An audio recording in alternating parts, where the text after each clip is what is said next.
Third essay. What is the meaning of ascetic ideals? Part 1. Careless, mocking, forceful, so does wisdom wish us. She is a woman, and never loves anyone but a warrior. Thus spake Zarathustra. 1. What is the meaning of ascetic ideals? In artists, nothing, or too much. In philosophers and scholars, a kind of flair and instinct for the conditions most favourable to advanced intellectualism. In women, at best an additional seductive fascination, a little morbidezza on the fine piece of flesh, the angelhood of a fat, pretty animal. In physiological failures and whiners, in the majority of mortals, an attempt to pose as too good for this world, a holy form of debauchery, their chief weapon in the battle with lingering pain and ennui. In priests, the actual priestly faith, their best engine of power, and also the supreme authority for power. In saints, finally, a pretext for hibernation, their novissima gloriae cupido, their peace in nothingness, God, their form of madness. But in the very fact that the ascetic ideal has meant so much to man, lies expressed the fundamental feature of man's will, his horror vacui. He needs a goal, and he will sooner will nothingness than not will at all. Am I not understood? Have I not been understood? Certainly not, sir. Well, let us begin at the beginning. 2. What is the meaning of ascetic ideals? Or, to take an individual case in regard to which I have often been consulted, what is the meaning, for example, of an artist like Richard Wagner paying homage to chastity in his old age? He had always done so, of course, in a certain sense, but it was not till quite the end that he did so in an ascetic sense. What is the meaning of this change of attitude, this radical revolution in his attitude? For that was what it was. Wagner veered thereby straight round into his own opposite. What is the meaning of an artist veering round into his own opposite? At this point, granted that we do not mind stopping a little over this question, we immediately call to mind the best, strongest, gayest, and boldest period that there perhaps ever was in Wagner's life. That was the period when he was genuinely and deeply occupied by the idea of Luther's wedding. Who knows what chance is responsible for our now having the Meistersingers instead of this wedding music, and how much in the latter is perhaps just an echo of the former. But there is no doubt but that theme would have dealt with the praise of chastity. And certainly it would have also have dealt with the praise of sensuality, and even so it would seem quite in order, and even so it would have been equally Wagnerian. For there is no necessary antithesis between chastity and sensuality. Every good marriage, every authentic, heartfelt love transcends this antithesis. Wagner would, it seems to me, have done well to have brought this pleasing reality home once again to his Germans, by means of a bold and graceful Luther comedy, for there were and are among the Germans many revilers of sensuality, and perhaps Luther's greatest merit lies just in the fact of his having had the courage of his sensuality. It used to be called, prettily enough, evangelistic freedom. But even in those cases where that antithesis between chastity and sensuality does exist, there has fortunately been for some time no necessity for it to be in any way a tragic antithesis. This should at any rate be the case with all beings who are sound in mind and body, who are far from reckoning their delicate balance between animal and angel, as being on the face of it one of the principles opposed to existence. The most subtle and brilliant spirits, such as Goethe, such as Hafitz, have ever seen in this a further charm of life. Such conflicts actually allure one to life. On the other hand, it is only too clear that when once these ruined swine are reduced to worshipping chastity, and there are such swine, they only see and worship in it the antithesis to themselves, the antithesis to ruined swine. Oh, what a tragic grunting and eagerness! You can just think of it. They worship that painful and superfluous contrast, which Richard Wagner in his latter days undoubtedly wished to set to music, and to place on the stage. For what purpose, forsooth, as we may reasonably ask? What did the swine matter to him? What do they matter to us? 3. At this point, it is impossible to beg the further question of what he really had to do with that manly, so unmanly, country bumpkin, that poor devil and natural Parsifal, whom he eventually made a Catholic by such fraudulent devices. What? Was this Parsifal really meant seriously? One might be tempted to suppose the contrary, even to wish it, that the Wagnerian Parsifal was meant joyously, like a concluding play of a trilogy or satiric drama, in which Wagner the tragedian wished to take farewell of us, of himself, above all of tragedy, and to do so in a manner that should be quite fitting and worthy, that is, with an excess of the most extreme and flippant parody of the tragic itself, of the ghastly earthly seriousness of earthly woe of old, a parody of that most crude phase in the unnaturalness of the ascetic ideal, that had at length been overcome. That, as I have said, would have been quite worthy of a great tragedian, who, like every artist, first attains the supreme pinnacle of his greatness, when he can look down into himself and his art, when he can laugh at himself. Is Wagner's Parsifal his secret laugh of superiority over himself, the triumph of that supreme artistic freedom and artistic transcendency which he had at length attained? We might, I repeat, wish it were so, for what can Parsifal taken seriously amount to? Is it really necessary to see in it, according to an expression once used against me, the product of an insane hate of knowledge, mind, and flesh? A curse on flesh and spirit in one breath of hate? An apostasy and reversion to the morbid Christian and obscurantist ideals? And finally, a self-negation and self-elimination on the part of an artist, who till then had devoted all the strength of his will to the contrary, namely the highest artistic expression of soul and body. And not only his art, of his life as well. Just remember with what enthusiasm Wagner followed in the footsteps of Feuerbach. Feuerbach's motto of healthy sensuality rang in the ears of Wagner during the 30s and 40s of the century, as it did in the ears of many Germans. They dubbed themselves young Germans, like the word of redemption. Did he eventually change his mind on the subject?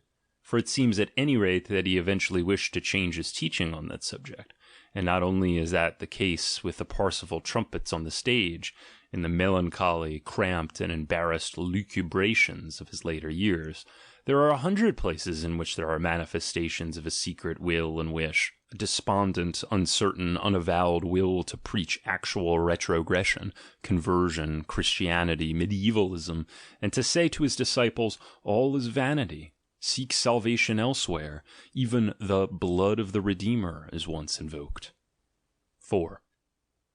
Let me speak out my mind in a case like this, which has many painful elements, and it is a typical case. It is certainly best to separate an artist from his work so completely that he cannot be taken as seriously as his work.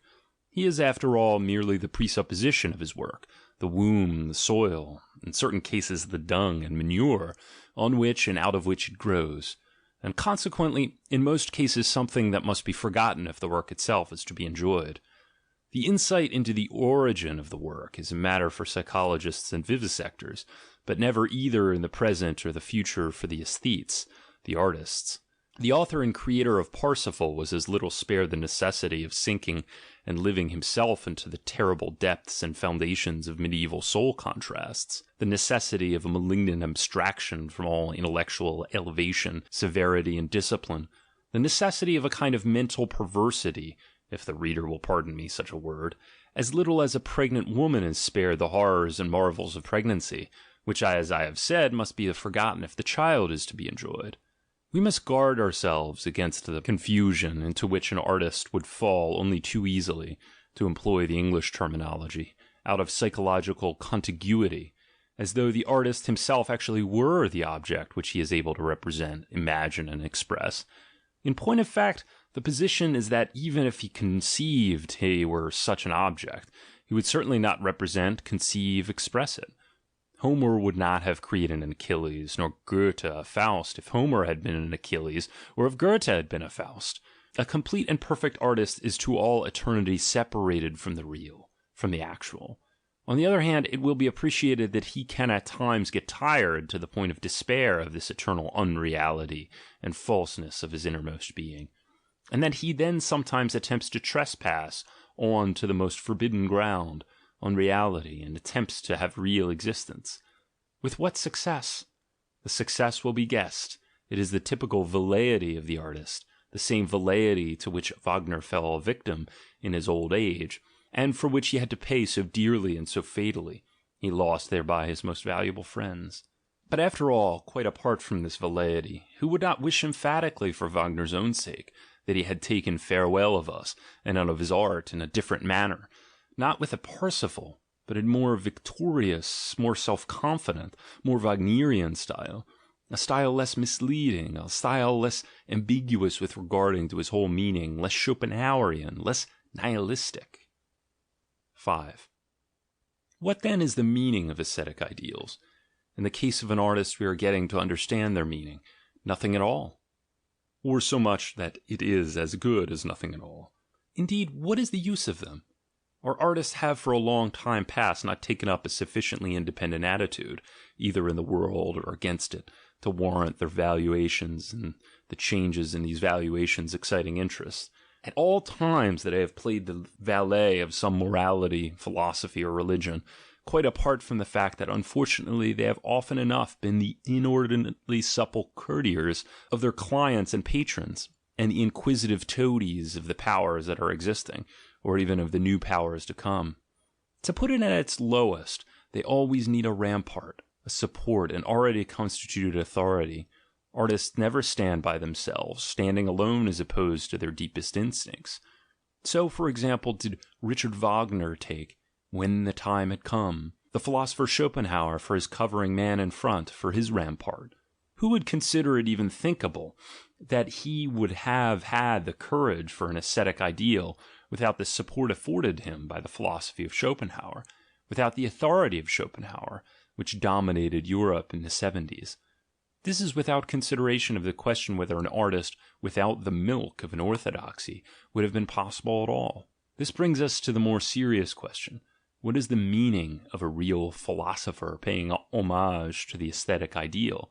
A really self-dependent intellect like Schopenhauer, a man and knight with a glance of bronze, who has the courage to be himself, who knows how to stand alone without first waiting for men who cover him in front and the nods of his superiors. Let us now consider at once the remarkable attitude of Schopenhauer towards art, an attitude which has even a fascination for certain types. For that is obviously the reason why Richard Wagner all at once went over to Schopenhauer, persuaded thereto, as one knows, by a poet, Herway, went over so completely that there ensued the cleavage of a complete theoretic contradiction between his earlier and his later aesthetic faiths. The earlier, for example, being expressed in opera and drama, the later in the writings which he published from 1870 onwards. In particular, Wagner from that time onwards, and this is the volte-face which alienates us the most, had no scruples about changing his judgment concerning the value and position of music itself. What did he care if up to that time he had made of music a means, a medium, a woman, that in order to thrive needed an end, a man, that is, the drama? He suddenly realized that more could be effected by the novelty of the Schopenhauerian theory in majorem musicae gloriam, that is to say, by means of the sovereignty of music, as Schopenhauer understood it. Music abstracted from and opposed to all the other arts. Music as the independent art in itself, not like the other arts, affording reflections of the phenomenal world, but rather the language of the will itself, speaking straight out of the abyss as its most personal, original, and direct manifestation. This extraordinary rise in the value of music, a rise which seemed to grow out of the Schopenhauerian philosophy, was at once accompanied by an unprecedented rise in the estimation which the musician himself was held. He became now an oracle, a priest, nay, more than a priest, a kind of mouthpiece for the intrinsic essence of things, a telephone from the other world. From henceforward he talked not only music, did this ventriloquist of God, he talked metaphysics. What wonder that one day he eventually talked ascetic ideals. 6. Schopenhauer has made use of the Kantian treatment of the aesthetic problem, though he certainly did not regard it with Kantian eyes. Kant thought that he showed honor to art when he favored and placed in the foreground those of the predicates of the beautiful, which constitute the honor of knowledge, impersonality, and universality. This is not the place to discuss whether this was not a complete mistake. All that I wish to emphasize is that Kant, just like other philosophers, instead of envisaging the aesthetic problem from the standpoint of the experiences of the artist, the creator, has only considered art and beauty from the standpoint of the spectator, and has thereby imperceptibly imported the spectator himself into the idea of the beautiful. But if only the philosophers of the beautiful had sufficient knowledge of this spectator, knowledge of him as a great fact of personality, as a great experience, as a wealth of strong and most individual events, desires, surprises, and raptures in the sphere of beauty. But, as I feared, the contrary was always the case, and so we get from our philosophers, from the very beginning, definitions on which the lack of a subtler personal experience squats like a fat worm of crass error, as it does on Kant's famous definition of the beautiful.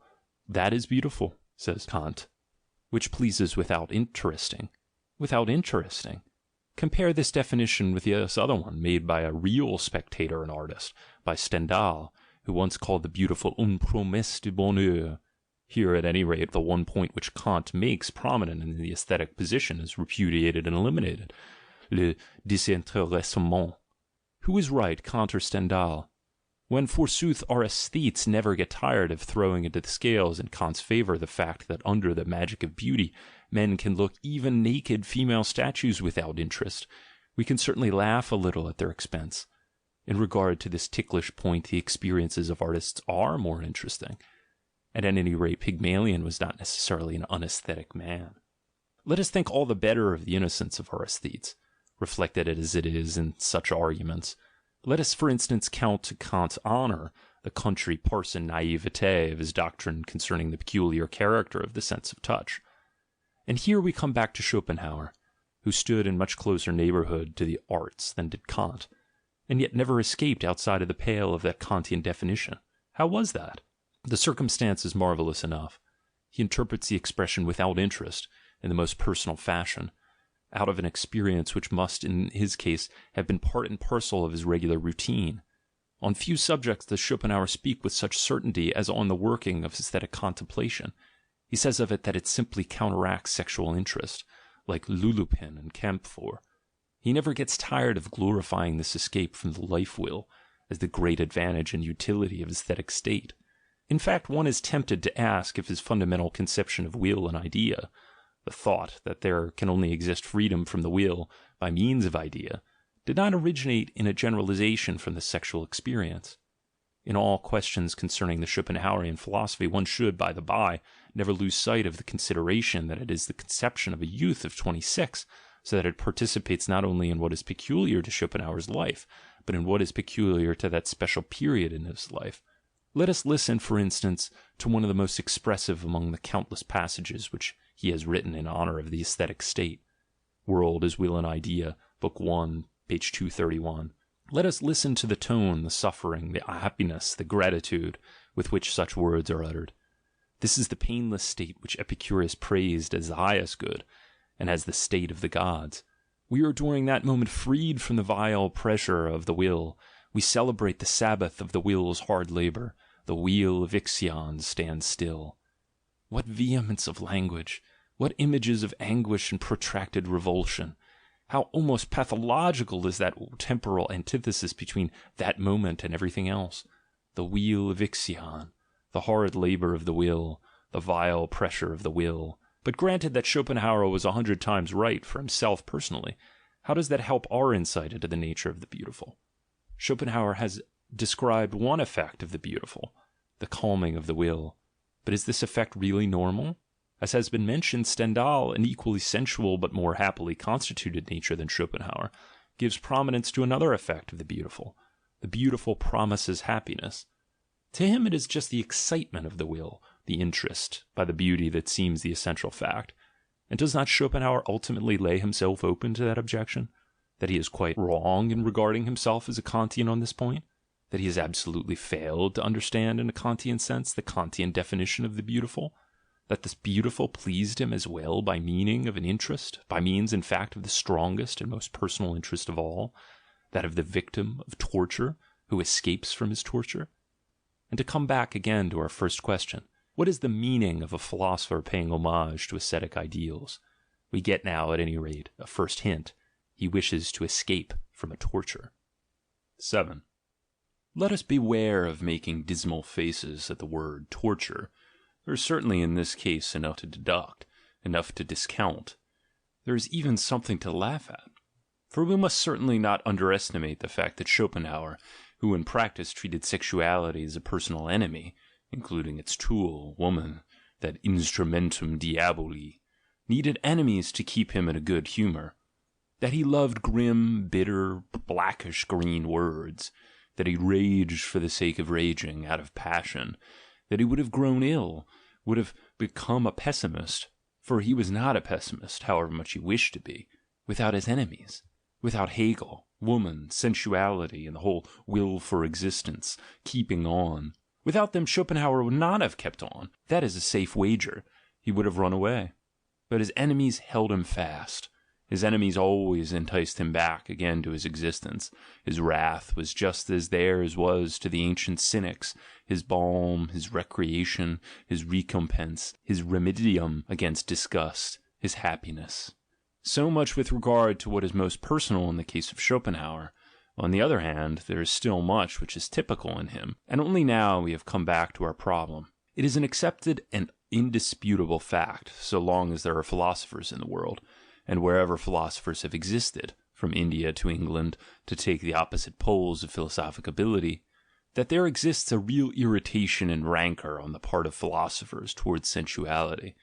Schopenhauer is merely the most eloquent, and if one has the ear for it, also the most fascinating and enchanting outburst. There similarly exists a real philosophic bias and affection for the whole ascetic ideal. There should be no illusions on this score. Both these feelings, as has been said, belong to the type. If a philosopher lacks both of them, then he is, you may be certain of it, never anything but a pseudo. What does that mean? For this state of affairs must first be interpreted. In itself it stands there stupid to all eternity, like any thing in itself. Every animal, including la bête philosophe, strives instinctively after an optimum of favourable conditions, under which he can let his whole strength have his play, and achieves his maximum consciousness of power, with equal instinctiveness, and with a fine perceptive flair which is superior to any reason. Every animal shudders mortally at every kind of disturbance and hindrance which obstructs or could obstruct his way to that optimum. It is not his way to happiness of which I am talking, but his way to power, to action, the most powerful action, and in point of fact, in many cases, his way to unhappiness. Similarly, the philosopher shudders mortally at marriage, together with all that could persuade him to it. Marriage is a fatal hindrance on the way to the optimum. Up to the present, what great philosophers have been married? Heraclitus, Plato, Descartes, Spinoza, Leibniz, Kant, Schopenhauer. They were not married, and further one cannot imagine them as married. A married philosopher belongs to comedy. That is my rule. As for that exception of a Socrates, the malicious Socrates married himself, it seems. Ironic, just to prove this very rule. Every philosopher would say, as Buddha said, when the birth of a son was announced to him, Rahula has been born to me, a fetter has been forged for me. Rahula means here a little demon. There must come an hour of reflection to every free spirit, granted that he had previously an hour of thoughtlessness, just as one came once to the same Buddha. Narrowly cramped, he reflected, is the life of the house. It is the place of uncleanness. Freedom is found in leaving the house. Because he thought like this, he left the house. So many bridges to independence are shown in the ascetic ideal, that the philosopher cannot refrain from exultation and clapping of hands when he hears the history of all those resolute ones, who on one day uttered a nay to all servitude, and went into some desert, even granting that they were only strong asses, and the absolute opposite of strong minds. What then does the ascetic ideal mean in a philosopher? This is my answer. It will have been guessed long ago. When he sees this ideal, the philosopher smiles because he sees therein an optimum of the conditions of the highest and boldest intellectuality. He does not deny existence, He rather affirms thereby his existence and only his existence, and this perhaps to the point of not being far off the blasphemous wish, pereat mundus, fiat philosophia, fiat philosophus, fiam. 8. These philosophers, you see, are by no means uncorrupted witnesses and judges of the value of the ascetic ideal. They think of themselves, what is the saint to them. They think of that which to them personally is most indispensable, of freedom from compulsion, disturbance, noise, freedom from business, duties, cares, of a clean hand, of the dance, spring, and flight of thoughts, of good air, rare, clean, free, dry as is the air on the heights, in which every animal creature becomes more intellectual and gains wings. They think of peace in every cellar, all the hounds neatly chained, no baying of enmity and uncouth rancour, no remorse of wounded ambition, quiet and submissive internal organs, busy as mills but unnoticed, the heart alien, transcendent, future, posthumous. To summarize, they mean by the ascetic ideal the joyous asceticism of a deified and newly fledged animal, sweeping over life rather than resting. We know what are the three great catchwords of the ascetic ideal: poverty, humility, chastity. And now just look closely at the life of all the great fruitful inventive spirits. You will always find again and again these three qualities up to a certain extent. Not for a minute, as is self-evident, as though perchance they were part of their virtues. What has this type of man to do with virtues? But as the most essential and natural conditions of their best existence, their finest fruitfulness. In this connection, it is quite possible that their predominant intellectualism had first to curb an unruly and irritable pride, or an insolent sensualism, or that it had all its work cut out to maintain its wish for the desert, against perhaps an inclination to luxury and dilettantism, or similarly against an extravagant liberality of heart and hand. But their intellect did affect all this, simply because it was the dominant instinct, which carried through its orders in the case of all the other instincts. It affects it still.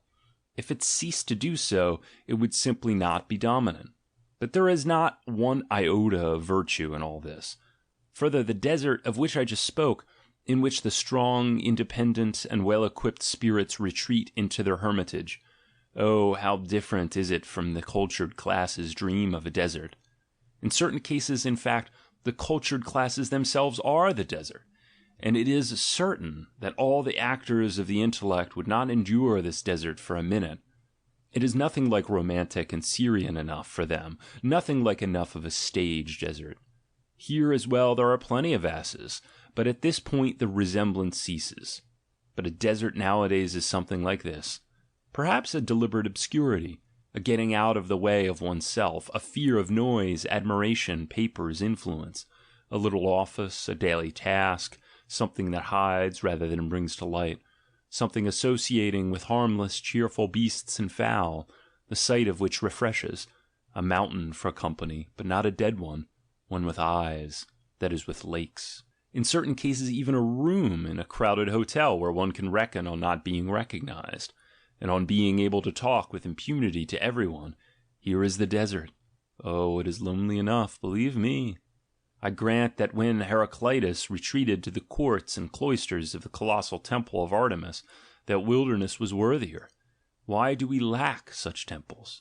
Perchance we do not lack them. I just think of my splendid study in the Piazza di San Marco, in spring, of course, and in the morning between 10 and 12.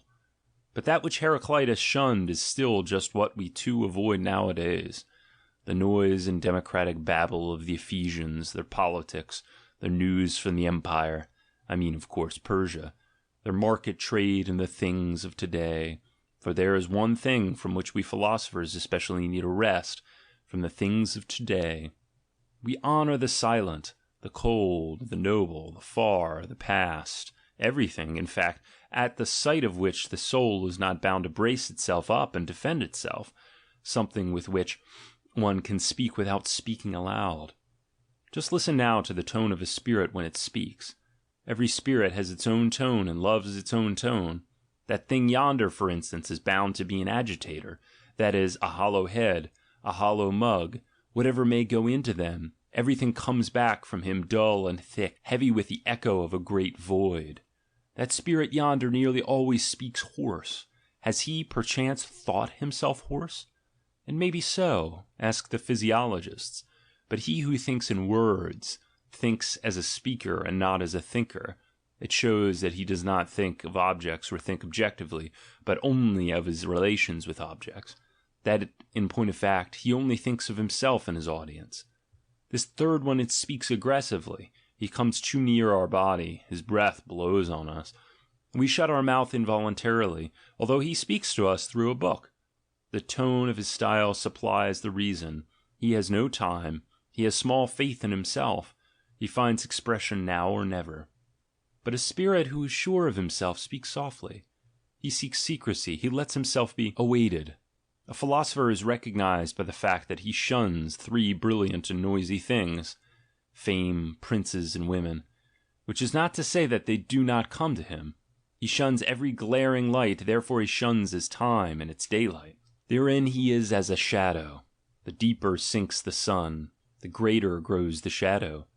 As for his humility, he endures, as he endures darkness, a certain dependence and obscurity. Further, he is afraid of the shock of lightning. He shudders at the insecurity of a tree which is too isolated and too exposed, on which every storm vents its temper, every temper its storm. His maternal instincts, his secret love for that which grows in him, guides him into states where he is relieved from the necessity of taking care of himself, in the same way in which the mother instinct in woman has thoroughly maintained up to the present woman's dependent position. After all, they demand little enough, do these philosophers. Their favourite motto is, "He who possesses is possessed." All this is not, as I must say again and again, to be attributed to a virtue, to a meritorious wish for moderation and simplicity, but because their supreme lord so demands of them, demands wisely and inexorably, their lord who is eager only for one thing, for which alone he musters, and for which alone he hoards everything: time, strength, love, interest. This kind of man likes not to be disturbed by enmity. He likes not to be disturbed by friendship. It is a type which forgets or despises easily. It strikes him as bad form to play the martyr, to suffer for truth. He leaves all that to the ambitious and to the stage heroes of the intellect, and to all those, in fact, who have time enough for such luxuries. They themselves, the philosophers, have something to do for truth. They make a sparing use of big words. They are said to be adverse to the word truth itself. It has a certain highfalutin ring. Finally, as far as the chastity of philosophers is concerned, the fruitfulness of this type of mind is manifestly in another sphere than that of children. Perchance in some other sphere, too, they have the survival of their name, their little immortality. Philosophers in ancient India would express themselves with still greater boldness. Of what use is posterity to him whose soul is the world? In this attitude there is not a trace of chastity, by reason of any ascetic scruple or hatred of the flesh, any more than it is chastity for an athlete or a jockey to abstain from women. It is rather the will of the dominant instinct, at any rate, during the period of their advanced philosophic pregnancy. Every artist knows the harm done by sexual intercourse on occasions of great mental strain and preparation. As far as the strongest artists and those with the surest instincts are concerned, this is not necessarily a case of experience, hard experience, but it is simply their maternal instinct which, in order to benefit the growing work, disposes recklessly, but beyond all its normal stocks and supplies, of the vigour of its animal life. The greater power then absorbs the lesser. Let us now apply this interpretation to gauge correctly the case of Schopenhauer, which we have already mentioned. In his case, the sight of the beautiful acted manifestly like a resolving irritant on the chief power of his nature, the power of contemplation and of intense penetration, so that this strength exploded and became suddenly master of his consciousness. But this by no means excludes the possibility of that particular sweetness and fullness, which is peculiar to the aesthetic state, springing directly from the ingredient of sensuality, just as that idealism which is peculiar to girls at puberty originates in the same source. It may be, consequently, that sensuality is not removed by the approach of the aesthetic state, as Schopenhauer believed, but merely becomes transfigured, and ceases to enter into the consciousness as sexual excitement. I shall return once again to this point in connection with the more delicate problem of the physiology of the aesthetic, a subject which up to the present has been singularly untouched and unelucidated. 9. A certain asceticism, a grimly gay, wholehearted renunciation, is, as we have seen, one of the most favourable conditions for the highest intellectualism, and consequently for the most natural corollaries of such intellectualism. We shall therefore be proof against any surprise at the philosophers in particular always treating the ascetic ideal with a certain amount of predilection. A serious historical investigation shows the bond between the ascetic ideal and philosophy to be still much tighter and still much stronger. It may be said that it was only in the leading strings of this ideal that philosophy really learnt to make its first steps in baby paces. Alas, how clumsily, alas, how crossly, alas, how ready to tumble down and lie on its stomach was this shy little darling of a brat with its bandy legs. The early history of philosophy is like that of all good things. For a long time they had not the courage to be themselves. They kept always looking round to see if no one would come to their help. Further, they were all afraid of all those who looked at them. Just enumerate in order the particular tendencies and virtues of the philosopher: his tendency to doubt, his tendency to deny, his tendency to wait, to be ephectic, his tendency to analyze, search, explore, dare, his tendency to compare and to equalize, his will to be neutral and objective, his will for everything which is sine ira et studio. Has it yet been realized that for quite a lengthy period these tendencies went counter to the first claims of morality and conscience? To say nothing at all of reason, which even Luther chose to call Frau Kluglin, the sly whore. Has it been yet appreciated that a philosopher, in the event of his arriving at self-consciousness, must needs feel himself an incarnate nitimur inventitium, and consequently guard himself against his own sensations, against self-consciousness? It is, I repeat, just the same with all good things, on which we now pride ourselves, even judged by the standard of the ancient Greeks. Our whole modern life, in so far as it is not weakness, but power and the consciousness of power, appears pure hubris and godlessness.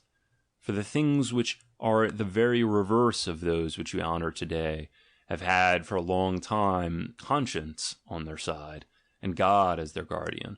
Hubris is our whole attitude to nature nowadays, our violation of nature with the help of machinery, and all the unscrupulous ingenuity of our scientists and engineers. Hubris is our attitude to God, that is, to some alleged teleological and ethical spider behind the meshes of the great trap of the causal web. Like Charles the Bold in his war with Louis XI, we may say, Je combats l'universel acharné. Hubris is our attitude to ourselves, for we experiment with ourselves in a way that we would not allow with any animal, and with pleasure and curiosity open our soul and our living body. What matters now to us the salvation of the soul? We heal ourselves afterwards. Being ill is instructive, we doubt it not. Even more instructive than being well. Inoculators of disease seem to us today even more necessary than any medicine men and saviours. There is no doubt we do violence to ourselves nowadays, we crackers of the soul's kernel, we incarnate riddles, who are ever asking riddles, as though life were naught else than the cracking of a nut, and even thereby must we necessarily become day by day more and more worthy to be asked questions and worthy to ask them. Even thereby do we perchance also become worthy to live? All good things were once bad things. From every original sin has grown an original virtue.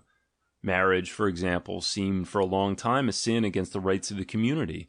A man formerly paid a fine for the insolence of claiming one woman to himself. To this phrase belongs, for instance, the jus primae noctis, today still in Cambodia the privilege of the priest, that guardian of the good old customs. The soft, benevolent, yielding, sympathetic feelings, eventually valued so highly that they almost became intrinsic values, were for a long time actually despised by their possessors. Gentleness was then a subject for shame, just as hardness is now.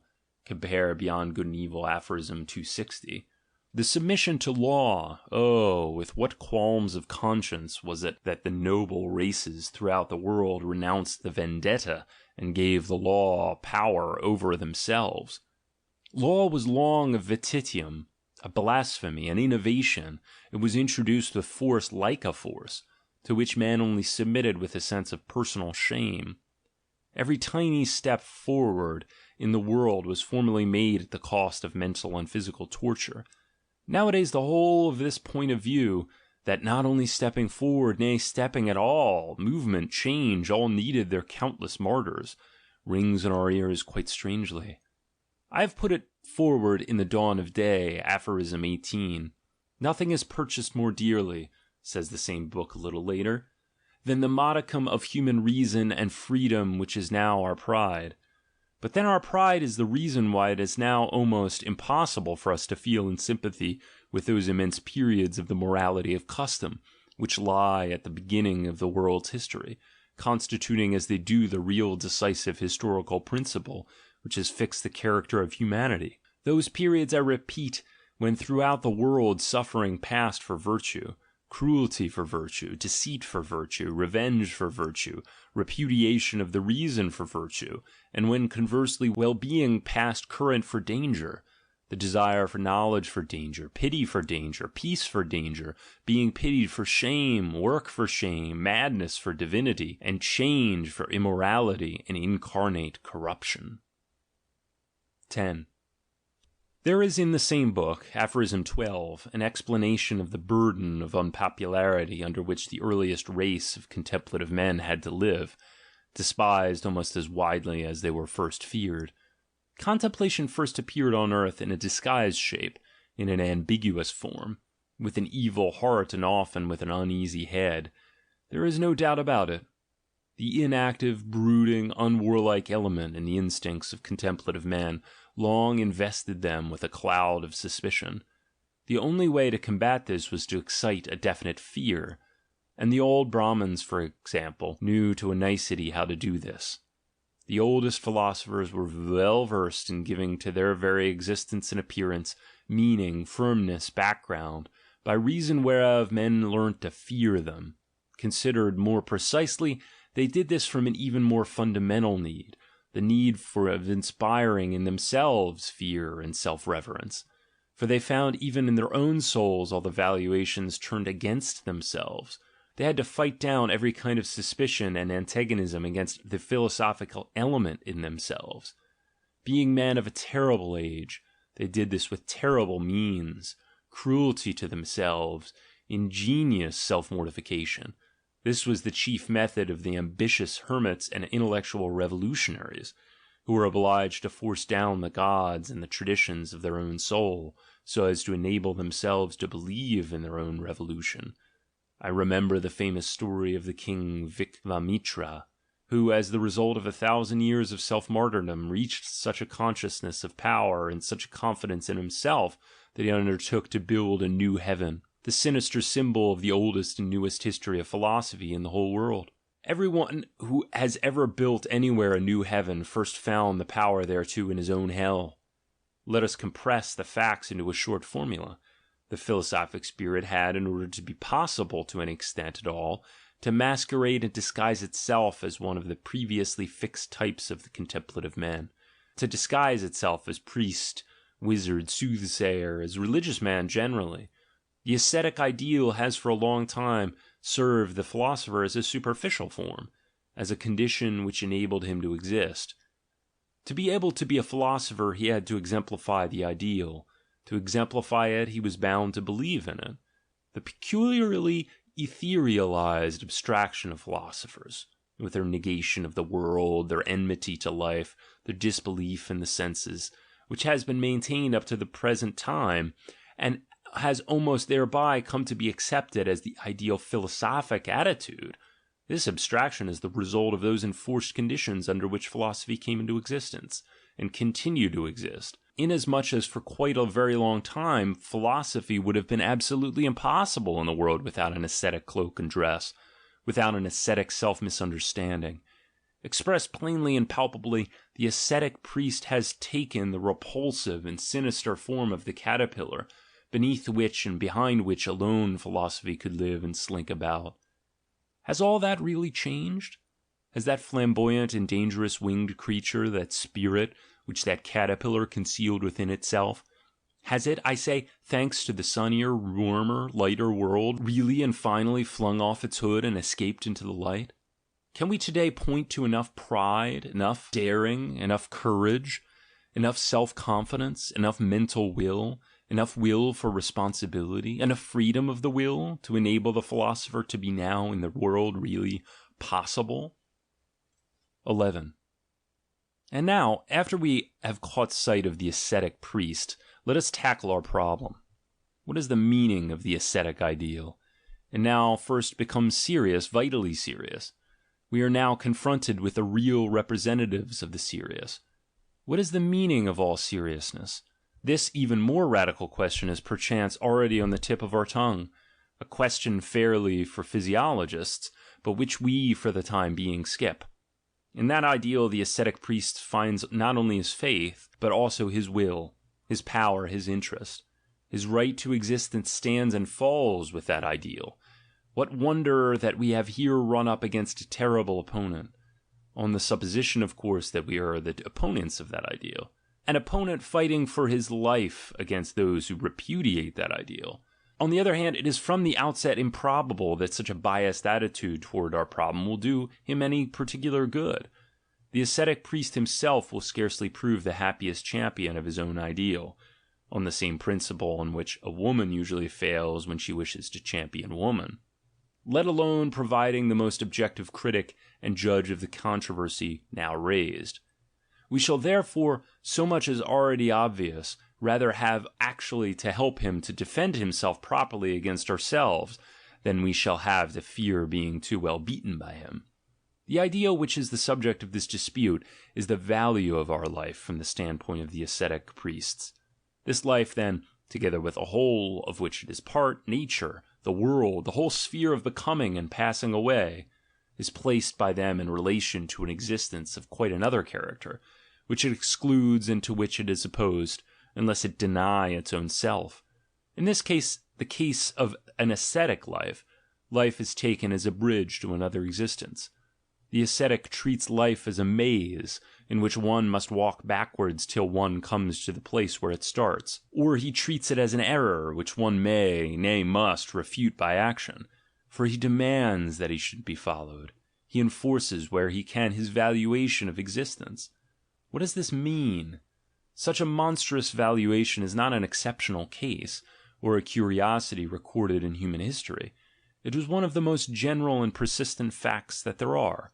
The reading from the vantage of a distant star and of the capital letters of our earthly life would perchance lead to the conclusion that the earth was the especially ascetic planet, a den of discontented, arrogant, and repulsive creatures, who never got rid of a deep disgust of themselves, of the world, of all life, and did themselves as much hurt as possible out of the pleasure in hurting, presumably their one and only pleasure. Let us consider how regularly, how universally, how practically, at every single period the ascetic priest puts in his appearance. He belongs to no particular race. He thrives everywhere. He grows out of all classes. Not that he perhaps bred this valuation by heredity and propagated it. The contrary is the case. It must be a necessity of the first order which makes this species hostile, as it is to life. Always grow again and always thrive again. Life itself must certainly have an interest in the continuance of such a type of self-contradiction. For an ascetic life is a self-contradiction. Here rules resentment without parallel, the resentment of an insatiate instinct and ambition, that would be master, not over some element in life, but over life itself, over life's deepest, strongest, innermost conditions. Here is an attempt made to utilize power, to damn the sources of power. Here does the green eye of jealousy turn even against physiological well-being, especially against the expression of such well-being, beauty, joy, while a sense of pleasure is experienced and sought in abortion, in decay, in pain, in misfortune, in ugliness, in voluntary punishment, in the exercising, flagellation, and sacrifice of the self. All this is in the highest degree paradoxical. We are here confronted with a rift that wills itself to be a rift, which enjoys itself in the very suffering, and even becomes more and more certain of itself, more and more triumphant in proportion as its own presupposition, physiological vitality decreases. The triumph just is the supreme agony. Under this extravagant emblem did the ascetic ideal fight from of old. In this mystery of seduction, in this picture of rapture and torture, it recognized its brightest light, its salvation, its final victory.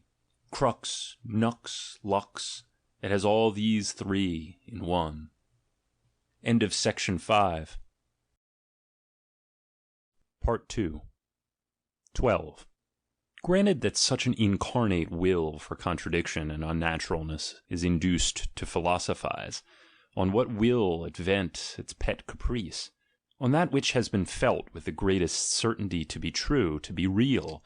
It will look for error in those very places where the life instinct fixes truth with the greatest positiveness. It will, for instance, after the example of the ascetics of the Vedanta philosophy, reduce matter to an illusion, and similarly treat pain, multiplicity, the whole logical contrast of subject and object, errors, nothing but errors. To renounce the belief in one's own ego, to deny to oneself one's own reality, what a triumph! And here already we have a much higher kind of triumph, which is not merely a triumph over the senses, over the palpable, but an infliction of violence and cruelty on reason, and this ecstasy culminates in the ascetic self-contempt, the ascetic scorn of one's own reason making this decree. There is a domain of truth and of life, but reason is specifically excluded therefrom. By the by, even in the Kantian idea of the intelligible character of things, there remains a trace of that schism, so dear to the heart of the ascetic, that schism which likes to turn reason against reason. In fact, intelligible character means in Kant a kind of quality in things of which the intellect comprehends so much, that for it, the intellect, it is absolutely incomprehensible. After all, let us, in our character of knowers, not be ungrateful towards such determined reversals of the ordinary perspectives and values, with which the mind had for too long raged against itself with an apparently futile sacrilege. In the same way, the very seeing of another vista, the very wishing to see another vista, is no little training and preparation of the intellect for its eternal objectivity. Objectivity being understood not as contemplation without interest, for that is inconceivable and nonsensical, but as the ability to have the pros and cons in one's power and to switch them on and off, so as to get to know how to utilize, for the advancement of knowledge, the difference in the perspective and in the emotional interpretations. But let us, forsooth, my philosophic colleagues, henceforward guard ourselves more carefully against this mythology of dangerous ancient ideals, which has set up a pure, will-less, painless, timeless subject of knowledge. Let us guard ourselves from the tentacles of such contradictory ideas as pure reason, absolute spirituality, knowledge in itself. In these theories an eye that cannot be thought of is required to think, an eye which ex hypothesi has no direction at all, an eye in which the active and interpreting functions are cramped, are absent. Those functions, I say, by means of which abstract seeing first became seeing something. In these theories, consequently, the absurd and the nonsensical is always demanded of the eye. There is only a seeing from a perspective, only a knowing from a perspective, and the more emotions we express over the thing, the more eyes, different eyes, we train on the same thing, the more complete will our idea of that thing, our objectivity. But the elimination of the will altogether, the switching off of the emotions all and sundry, granted that we could do so, what? Would not that be called intellectual castration? 13. But let us turn back. Such a self-contradiction as apparently manifests itself among the ascetics, life turned against life, is, so much is absolutely obvious, from the physiological and not now from the psychological standpoint, simply nonsense. It can only be an apparent contradiction. It must be a kind of provisional expression, an explanation, a formula, an adjustment, a psychological misunderstanding of something, whose real nature could not be understood for a long time, and whose real essence could not be described, a mere word jammed into an old gap of human knowledge. To put briefly the facts against its being real, the ascetic ideal springs from the prophylactic and self-preservative instincts which mark a decadent life, which seeks by every means in its power to maintain its position and fight for its existence. It points to a partial physiological depression and exhaustion, against which the most profound and intact life instincts fight ceaselessly with new weapons and discoveries. The ascetic ideal is such a weapon. Its position is consequently exactly the reverse of that which the worshippers of the ideal imagine. Life struggles in it and through it with death and against death. The ascetic ideal is a dodge for the preservation of life. An important fact is brought out in the extent to which, as history teaches, this ideal could rule and exercise power over man, especially in all those places where the civilization and taming of man was completed. That fact is the diseased state of man up to the present, at any rate, of the man who has been tamed, the physiological struggle of man with death, more precisely with the disgust with life, with exhaustion, with the wish for the end. The ascetic priest is the incarnate wish for an existence of another kind, an existence on another plane. He is, in fact, the highest point of this wish, its official ecstasy and passion. But it is the very power of this wish which is to fetter that binds him here. It is just that which makes him into a tool that must labour to create more favourable conditions for earthly existence.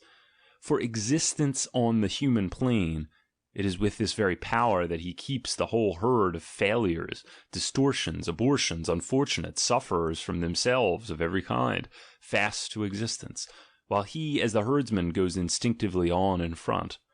You understand me already, this ascetic priest, this apparent enemy of life, this denier, he actually belongs to the really great conservative and affirmative forces of life. What does it come from, this diseased state? For man is more diseased, more uncertain, more changeable, more unstable than any other animal. There is no doubt about it. He is the diseased animal. What does it spring from? Certainly he has also dared, innovated, braved more, challenged fate more than all the other animals put together. He, the great experimenter with himself, the unsatisfied, the insatiate, who struggles for the supreme mastery with beast, nature, and gods. He, the as yet ever uncompelled, the ever future, who finds no more any rest from his own aggressive strength, goaded inexorably on by the spur of the future dug into the flesh of the present.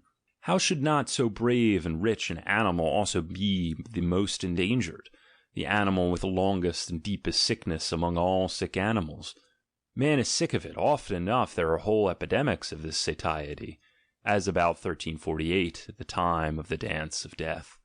But even this very nausea, this tiredness, this disgust with himself, all this is discharged from him with such force that it is immediately made into a new fetter. His nay, which he utters to life, brings to light, as though by magic, an abundance of graceful yeas. Even when he wounds himself, this master of destruction, of self-destruction, it is subsequently the wound itself that forces him to live. 14. The more normal is this sickliness in man, and we cannot dispute this normality, the higher honour should be paid to the rare cases of psychical and physical powerfulness, the windfalls of humanity, and the more strictly should the sound be guarded from the worst of air, the air of the sick room. Is that done? The sick are the greatest danger for the healthy. It is not for the strongest that harm comes from the strong, but from the weakest. Is that known? Broadly considered, it is not for a minute the fear of man whose diminution should be wished for this fear forces the strong, to be at times terrible. It preserves in its integrity the sound type of man. What is to be feared, what does work with a fatality found in no other fate, is not the great fear of, but the great nausea with man. And equally so the great pity for man. Supposing that both these things were one day to espouse each other, then inevitably the maximum of monstrousness would immediately come into the world, the last will of man, his will for nothingness, nihilism. And in sooth, the way is well paved thereto. He who not only has his nose to smell, but also has his eyes and ears, he sniffs about wherever he goes today an air something like that of a madhouse, the air of a hospital. I am speaking, as stands to reason, of the cultured areas of mankind, of every kind of Europe that there is, in fact, in the world. The sick are the great danger of man, not the evil, not the beasts of prey. They who are from the outset botched, oppressed, broken, those are they, the weakest are they, who most undermine the life beneath the feet of man, who instill the most dangerous venom and skepticism into our trust of life, in man and ourselves. Where shall we escape from it? From that covert look, from which we carry away a deep sadness, from that averted look of him who is misborn from the beginning, that look which betrays what such a man says to himself, that look which is a groan. Would that I were something else, so groans this look, but there is no hope. I am what I am, how could I get away from myself? And verily I am sick of myself. On such a soil of self-contempt, a veritable swamp soil, grows that weed, that poisonous growth, and all so tiny, so hidden, so ignoble, so sugary. Here teem the worms of revenge and vindictiveness. Here the air reeks of things secret and unmentionable. Here is ever spun the net of the most malignant conspiracy, the conspiracy of the sufferers against the sound and the victorious. Here is the sigh of the most victorious hated. And what lying so as not to acknowledge this hate as hate? What a show of big words and attitudes! What an art of righteous calumniation! These abortions! What a noble eloquence gushes from their lips! What an amount of sugary, slimy, humble submission oozes in their eyes! What do they really want? At any rate, to represent righteousness, love, wisdom, superiority, that is the ambition of these lowest ones, these sick ones. And how clever does such an ambition make them? You cannot, in fact, but admire the counterfeiter dexterity with which the stamp of virtue, even the ring, the golden ring of virtue, is here imitated. They have taken a lease of virtue absolutely for themselves, have these weaklings and wretched invalids, there is no doubt about it. We alone are the good, the righteous, so do they speak. We alone are the homines bonce voluntatis. They stalk about in our midst as living reproaches, as warnings for us, as though health, fitness, strength, pride, the sensation of power were really vicious things in themselves, for which one would have some day to do penance, bitter penance. Oh, how they themselves are ready in their hearts to exact penance, how they thirst after being hangmen. Among them is an abundance of revengeful ones disguised as judges, whoever mouth the word righteousness like the venomous spittle, with mouth, I say, always pursed, always ready to spit at everything, which does not wear a discontented look, but is of good cheer as it goes on its way. Among them again is that most loathsome species of the vain, the lying abortions, who make a point of representing beautiful souls, and perchance of bringing to the market as purity of heart the distorted sensualism swathed in verses and other bandages, the species of self-comforters and masturbators of their own souls, the sick man's will to represent some form or other of superiority, his instinct for crooked paths which lead to a tyranny over the healthy. Where can it not be found, this will to power of the very weakest? The sick woman especially. No one surpasses her in refinements for ruling, oppressing, tyrannizing. The sick woman, moreover, spares nothing living, nothing dead. She grubs up again the most buried things. The Bogos say, woman is a hyena. Look into the background of every family, of every body, of every community. Everywhere the fight of the sick against the healthy, a silent fight for the most part, with minute poison powders, with pin-pricks, with spiteful grimaces of patience, but also at times with that diseased Pharisaism of pure pantomime, which plays for the choice role of righteous indignation. Right into the hallowed chambers of knowledge can it make itself heard, can this hoarse yelping of sick hounds, this rabid lying and frenzy of such noble Pharisees, I remind readers, who have ears once more of that Berlin apostle of revenge, Jugend Düring, who makes most disreputable and revolting use in all present-day Germany of moral refuse, during the paramount moral blusterer that there is today, even among his own kind, the anti-Semites. They are all men of resentment, are these physiological distortions and worm-riddled objects, a whole quivering kingdom of burrowed revenge, indefatigable and insatiable in its outbursts against the happy, and equally so in disguises for revenge and pretexts for revenge. When will they really reach their final, fondest, most sublime triumph of revenge? At that time, doubtless, when they succeed in pushing their own misery, in fact all misery, into the consciousness of the happy, so that the latter begin one day to be ashamed of their happiness, and perchance say to themselves when they meet, "It is a shame to be happy, there is too much misery." But there cannot possibly be a greater and more fatal misunderstanding than that of the happy, the fit, the strong in body and soul, beginning in this way to doubt their right to happiness. Away with this perverse world, away with this shameful soddenness of sentiment, preventing the sick making the healthy sick, for that is what such a soddenness comes to. This ought to be our supreme object in the world. But for this it is above all essential that the healthy should remain separated from the sick, that they should even guard themselves from the look of the sick, that they should not even associate with the sick, or may it perchance be their mission to be nurses or doctors. But they could not mistake and disown their mission more grossly. The higher must not degrade itself to be the tool of the lower. The pathos of distance must to all eternity keep their missions also separate. The right of the happy to existence, the right of bells with a full tone over the discordant cracked bells, is verily 1,000 times greater. They alone are the sureties of the future. They alone are bound to man's future. What they can, what they must do, that can the sick never do, should never do.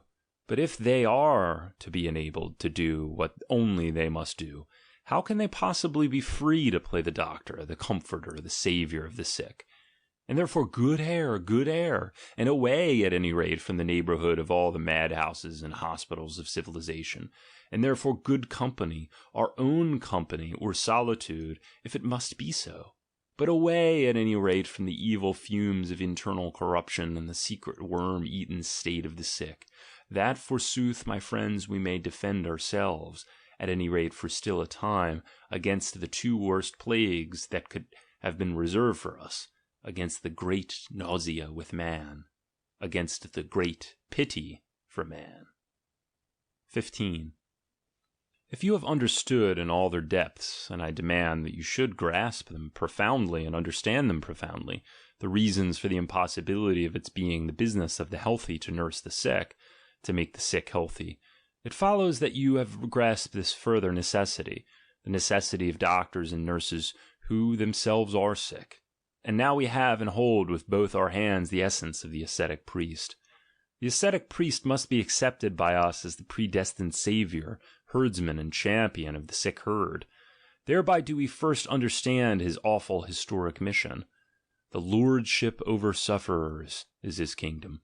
To that point his instinct, in that he finds his own special art, his master skill, his kind of happiness. He must himself be sick.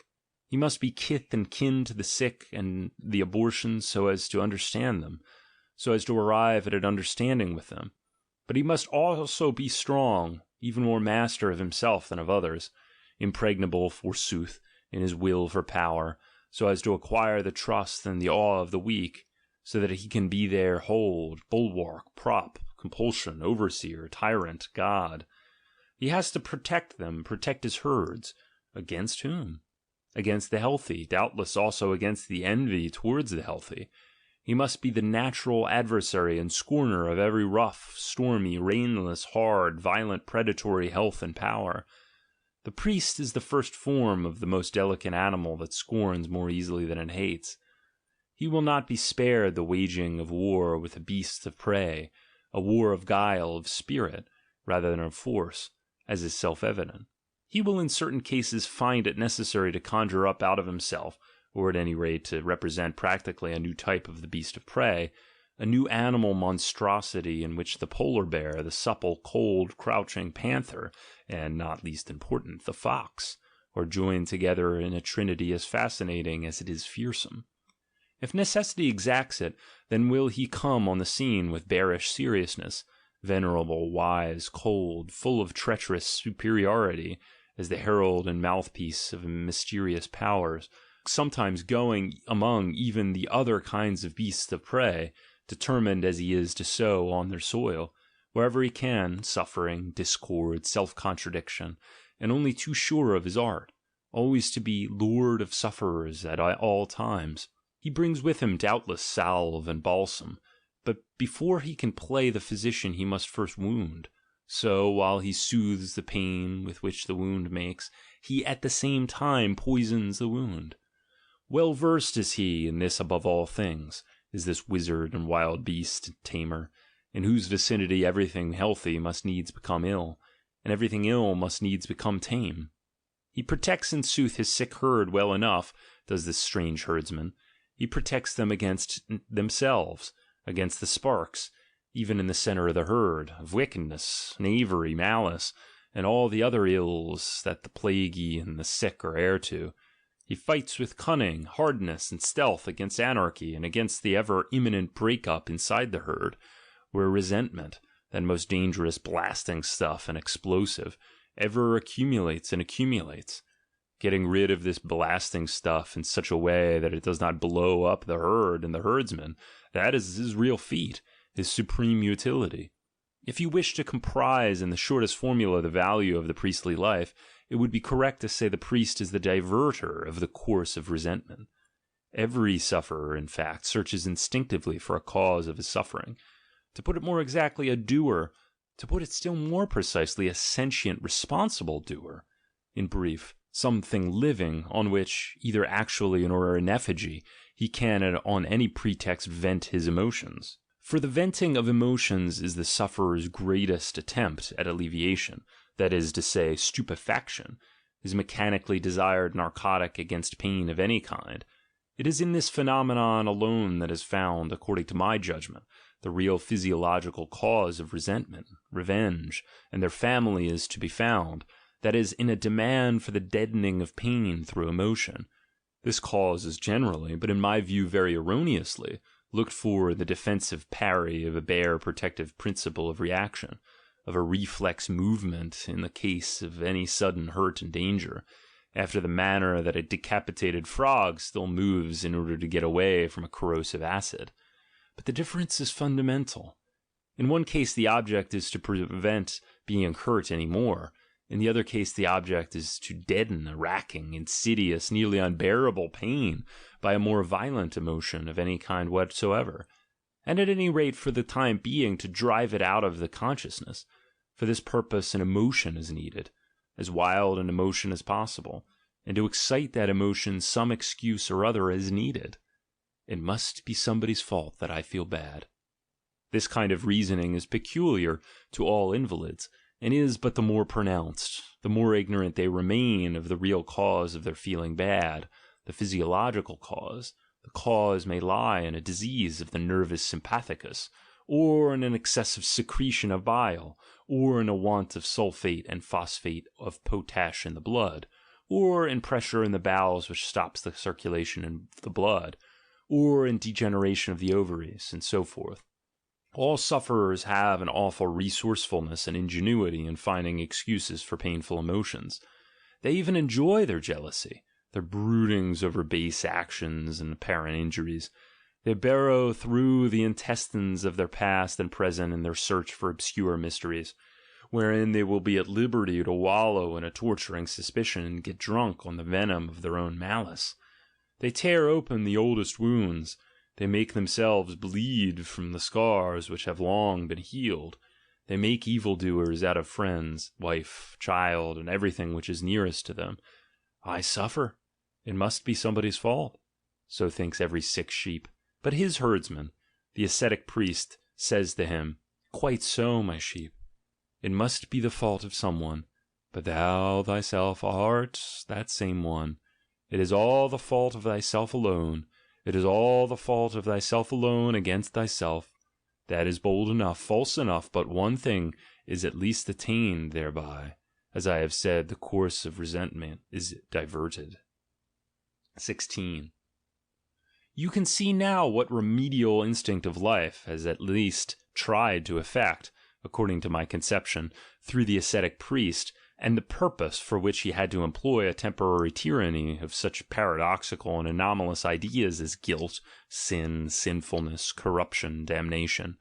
What was done was to make the sick harmless up to a certain point, to destroy the incurable by means of themselves, to turn the milder cases severely onto themselves, to give their resentment a backwards direction. Man needs but one thing, and to exploit similarly the bad instincts of all sufferers with a view to self-discipline, self-surveillance, self-mastery. It is obvious that there can be no question at all in the case of a medication of this kind, a mere emotional medication, of any real healing of the sick in the physiological sense. It cannot even for a moment be asserted that in this connection the instinct of life has taken healing as its goal and purpose. On the one hand, a kind of congestion and organization of the sick, the word church is the most popular name for it. On the other, a kind of provisional safeguarding of the comparatively healthy, the more perfect specimens, the cleavage of a rift between healthy and sick. For a long time that was all, and it was much, it was very much. I am proceeding, as you see, in this essay from an hypothesis which, as far as such readers as I want are concerned, does not require to be proved. The hypothesis that sinfulness in man is not an actual fact, but rather the interpretation of a fact, of a physiological discomfort, a discomfort seen through a moral religious perspective, which is no longer binding upon us. The fact, therefore, that anyone feels guilty, shameful, is certainly not yet any proof that he is right in feeling so, any more than anyone who is healthy simply because he feels healthy. Remember the celebrated witch ordeals. In those ideas the most acute and humane judges had no doubt but that in these cases they were confronted with guilt. The witches themselves had no doubt on this point. And yet the guilt was lacking. Let me elaborate this hypothesis. I do not for a minute accept the very pain in the soul as a real fact, but only as an explanation, a causal explanation, of facts that could not hitherto be precisely formulated. I regard it therefore as something as yet absolutely in the air, and devoid of scientific cogency. Just a nice fat word in the place of a lean note of interrogation. When anyone fails to get rid of his pain in the soul, the cause is, speaking crudely, to be found not in his soul, but more probably in his stomach. Speaking crudely, I repeat, but by no means wishing thereby that you should listen to me or understand me in a crude spirit. A strong and well-constituted man digests his experiences, deeds and misdeeds all included, just as he digests his meats, even when he has some tough morsels to swallow. If he fails to relieve himself of an experience, this kind of indigestion is quite as much physiological as the other indigestion, and indeed in more ways than one, simply one of the results of the other. You can adopt such a theory and yet entre nous be nevertheless the strongest opponent of all materialism. 17. But is he really a physician, this ascetic priest?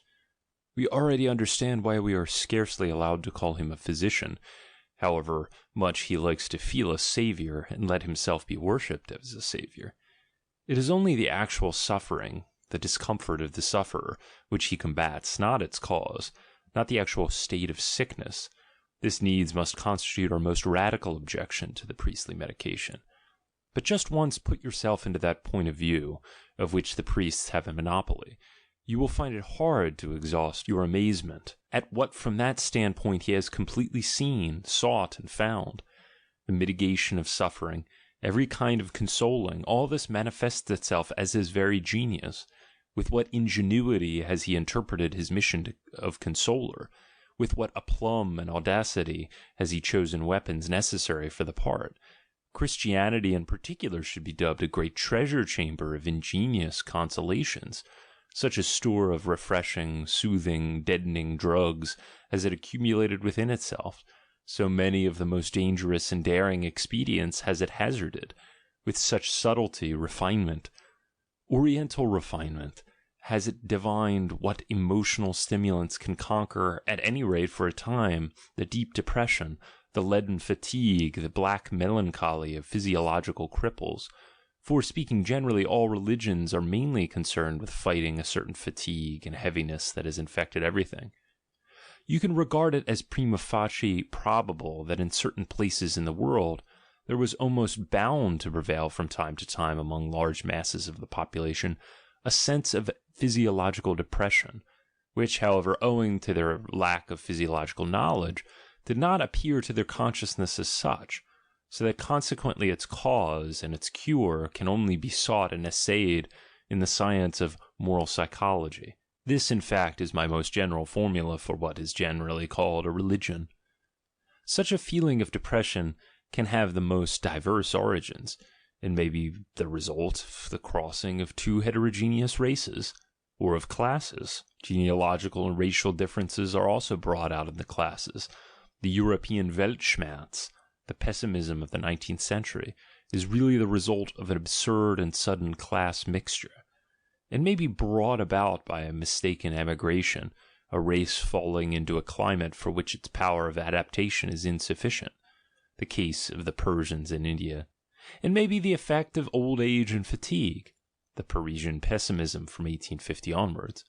It may be the wrong diet, the alcoholism of the Middle Ages, the nonsense of vegetarianism, which, however, have in their favour the authority of Sir Christopher and Shakespeare. It may be blood deterioration, malaria, syphilis, and the like. German depression after 30 years' war, which infected half of Germany with evil diseases, and thereby paved the way for German civility, for German pusillanimity. In such a case there is invariably recourse to a war on a grand scale with the feeling of depression. Let us inform ourselves briefly on its most important practices and phases. I leave on one side, as stands to reason, the actual philosophic war against the feeling of depression, which is usually simultaneous.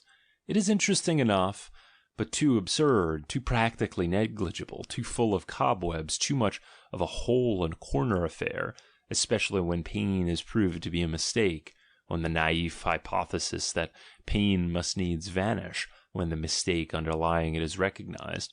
But behold, it does anything but vanish. That dominant depression is primarily fought by weapons which reduce the consciousness of life itself to the lowest degree. Wherever possible, no more wishes, no more wants, shun everything which produces emotion, which produces blood, eating no salt, the faker hygiene. No love, no hate, equanimity, no revenge, no getting rich, no work, begging, as far as possible, no woman, or as little woman as possible. As far as the intellect is concerned, Pascal's principle, il faut s'habituer, to put the result in ethical and psychological language, self-annihilation, sanctification, to put it in physiological language, hypnotism. The attempt to find some approximate human equivalent for what hibernation is for certain animals, for what aestivation is for many tropical plants, a minimum of assimilation and metabolism in which life just manages to subsist without really coming up into consciousness. An amazing amount of human energy has been devoted to this object, perhaps uselessly? There cannot be the slightest doubt but that such sportsmen of saintliness, in whom at times nearly every nation has abounded, have really found a genuine relief from that which they have combated with such a rigorous training. In countless cases they really escape by the help of their system of hypnotism away from deep physiological depression. Their method is consequently counted among the most universal ethnological facts. Similarly, it is improper to consider such a plan for starving the physical element and its desires, as in itself a symptom of insanity, as a clumsy species of roast beef eating free-thinkers and Sir Christophers are fain to do. All the more certain is it that their method can and does pave the way to all kinds of mental disturbances, for instance inner lights, as far as the case of the Hayshits of Mount Athos, auditory and visual hallucinations, voluptuous ecstasies and effervescences of sensualism, the history of Saint Teresa. The explanation of such events given by the victims is always the acme of fanatical falsehood. This is self-evident. Note well, however, the tone of the implicit gratitude that rings in the very will for an explanation of such character. The supreme state, salvation itself, that final goal of universal hypnosis and peace, is always regarded by them as the mystery of mysteries, which even the most supreme symbols are inadequate to express. It is regarded as an entry and homecoming to the essence of things, as a liberation from all illusions, as knowledge, as truth, as being, as an escape from every end, every wish, every action, as something even beyond good and evil. Good and evil, quoth the Buddhists. Both are fetters, the perfect man is master of them both. The done and the undone, quoth the disciple of the Vedanta, do him no hurt, the good and the evil he shakes off from him, sage that he is, his kingdom suffers no more from any act, good and evil, he goes beyond them both. An absolutely Indian conception, as much Brahmanist as Buddhist. Neither in the Indian nor in the Christian doctrine is this redemption regarded as attainable by means of virtue and moral improvement. However high they may place the value of the hypnotic efficiency of virtue, keep clear on this point, indeed it simply corresponds with the facts.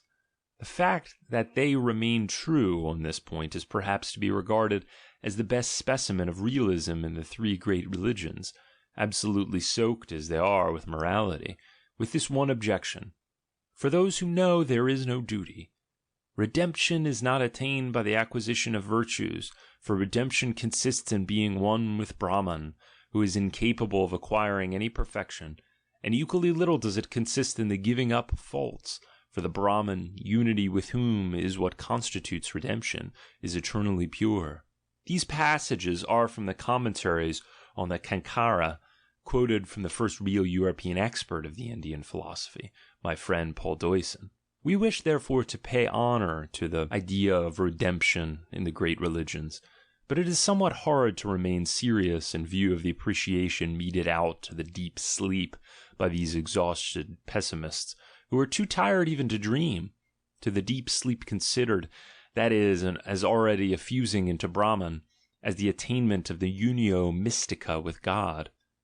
When he has completely gone to sleep, says on this point the oldest and most venerable script, and comes to perfect rest, so that he sees no more any vision, then, O dear one, is he united with being, he has entered into his own self, encircled by the self with its absolute knowledge, he has no more any consciousness of that which is without, or of that which is within.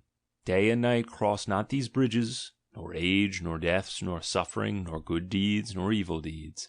In deep sleep, say similarly the believers in this deepest of the three great religions, does the soul lift itself from out of this body of ours, enters the supreme light and stands out therein in its true shape. Therein is it the supreme spirit itself, which travels about, while it rests and plays and enjoys itself, whether with women or chariots or friends, there do its thoughts turn no more back to this appanage of a body, to which the prana, the vital breath, is harnessed like a beast of burden to the cart. Nonetheless, we will take care to realize, as we did when discussing redemption, that in spite of all its pomps of oriental extravagance, this simply expresses the same criticism on life as did the clear, cold, Greekly cold, but yet still suffering Epicurus. The hypnotic sensation of nothingness, the peace of deepest sleep, anesthesia in short, that is what passes with the sufferers and the absolutely depressed for, forsooth, their supreme good. Their value of values, that is what must be measured by them as something positive, be felt by them as the essence of all the positive. According to the same logic of the feelings, nothingness is in all pessimistic religions called God. 18. Such a hypnotic deadening of sensibility and susceptibility to pain, which presupposes somewhat rare powers, especially courage, contempt of opinion, intellectual stoicism, is less frequent than another and certainly easier training which is tried against states of depression. I mean mechanical activity. It is indisputable that a suffering existence can be thereby considerably alleviated. This fact is called today by the somewhat ignoble title of the blessing of work. The alleviation consists in the attention of the sufferer being absolutely diverted from suffering, in the incessant monopoly of the consciousness by action, so that consequently there is little room left for suffering, for narrow is it, this chamber of human consciousness. Mechanical activity and its corollaries, such as absolute regularity, punctilious, unreasoning obedience, the chronic routine of life, the complete occupation of time, a certain liberty to be impersonal, nay, a training in impersonality, self-forgetfulness, incuria sui. With what thoroughness and expert subtlety have all these methods been exploited by the ascetic priest in his war with pain! When he has to tackle sufferers of the lowest orders, slaves or prisoners or women, who for the most part are a compound of labour slave and prisoner, all he has to do is to juggle a little with the names, and to rechristen, so as to make them see henceforth a benefit, a comparative happiness, in objects which they hated. The slave's discontent with his lot was at any rate not invented by the priests. An even more popular means of fighting depression is the ordaining of a little joy, which is easily accessible and can be made into a rule. This medication is frequently used in conjunction with the former ones. The most frequent form in which joy is prescribed as a cure is the joy in producing joy, such as doing good, giving presents, alleviating, helping, exhorting, comforting, praising, treating with distinction, together with the prescription of love your neighbour. The ascetic priest prescribes, though in the most cautious doses, what is practically a stimulation of the strongest and most life-assertive impulse, the will to power. The happiness involved in the smallest superiority, which is the concomitant of all benefiting, helping, extolling, making oneself useful, is the most ample consolation, of which, if they are well advised, physiological distortions avail themselves. In other cases they hurt each other, and naturally in obedience to the same radical instinct. An investigation of the origin of Christianity in the Roman world shows that cooperative unions for poverty, sickness, and burial sprang up in the lowest stratum of contemporary society, amid which the chief antidote against depression, the little joy experienced in mutual benefits, was deliberately fostered. Perchance this was then a novelty, a real discovery? This conjuring up of the will for cooperation, for family organization, for communal life, for kainakula, necessarily brought the will to power, which had been already infinitesimally stimulated, to a new and much fuller manifestation. The herd organization is a genuine advance and triumph in the fight with depression. With the growth of the community there matures even to individuals a new interest, which often enough takes him out of the more personal element in his discontent, his aversion to himself, the despectus sui of Gelenux. All sick and diseased people strive instinctively after a herd organization, out of a desire to shake off their sense of oppressive discomfort and weakness. The ascetic priest divines this instinct and promotes it. Wherever a herd exists, it is the instinct of weakness which has wished for the herd, and the cleverness of the priest which has organized it. For, mark this, by an equally natural necessity the strong strive as much for isolation as the weak for union. When the former bind themselves, it is only with a view to an aggressive joint action and joint satisfaction of their will to power, much against the wishes of their individual consciences. The latter, on the contrary, arrange themselves together with positive delight in such a muster. Their instincts are as much gratified thereby as the instincts of the born master, that is, the solitary beast of prey species of man, are disturbed and wounded to the quick by organization. There is always lurking beneath every oligarchy, such is the universal lesson of history, the desire for tyranny. Every oligarchy is continually quivering with the tension of the effort required by each individual to keep mastering this desire. Such, for instance, was the Greek. Plato shows it in 100 places, Plato who knew his contemporaries, and himself. 19. The methods employed by the ascetic priest, which we have already learned to know, stifling of all vitality, mechanical energy, the little joy, and especially the method of love your neighbour, herd organization, the awakening of the communal consciousness of power to such a pitch that the individual's disgust with himself becomes eclipsed by his delight in the thriving of the community. These are, according to modern standards, the innocent methods employed in the fight with depression. Let us turn now to the more interesting topic of the guilty methods.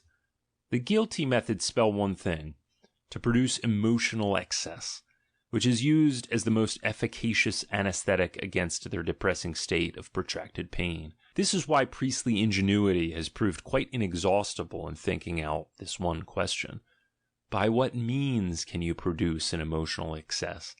This sounds harsh. It is manifest that it would sound nicer and would grate on one's ears less, if I were to say, forsooth, the ascetic priest made use at all times of the enthusiasm contained in all strong emotions. But what is the good of still soothing the delicate ears of our modern effeminates? What is the good on our side of budging one single inch before their verbal Pecksniffianisms? For us psychologists, to do that would be at once practical Pecksniffianism, apart from the fact of its nauseating us. The good taste, others might say the righteousness, of a psychologist nowadays consists, if at all, in combating the shamefully moralized language with which all modern judgments on men and things are smeared. For, do not deceive yourself. What constitutes the chief characteristic of the modern souls and of modern books is not the lying, but the innocence which is part and parcel of their intellectual dishonesty. The inevitable running up against this innocence everywhere constitutes the most distasteful feature of this somewhat dangerous business which a modern psychologist has to undertake. It is a part of our great danger. It is a road which perhaps leads straight to the great nausea. I know quite well the purpose which all modern books will and can serve. Granted that they last, which I am not afraid of, and granted equally that there is to be some future day a generation with a more rigid, more severe, and healthier taste, the function which all modernity generally will serve with posterity, that of an emetic, and this by reason of its moral sugariness and falsity, its ingrained feminism, which it is pleased to call idealism, and at any rate believes to be idealism. Our cultured men of today, our good men, do not lie, that is true, but it does not redound to their honor. The real lie, the genuine, determined, honest lie, on whose value you can listen to Plato, would prove too tough and too strong an article for them by a long way. It would be asking them to do what people have been forbidden to ask them to do, to open their eyes to their own selves, and to learn to distinguish between true and false in their own selves. The dishonest lie alone suits them. Everything which fools a good man is perfectly incapable of any other attitude to anything than that of a dishonorable liar, an absolute liar, but none the less an innocent liar, a blue-eyed liar, a virtuous liar.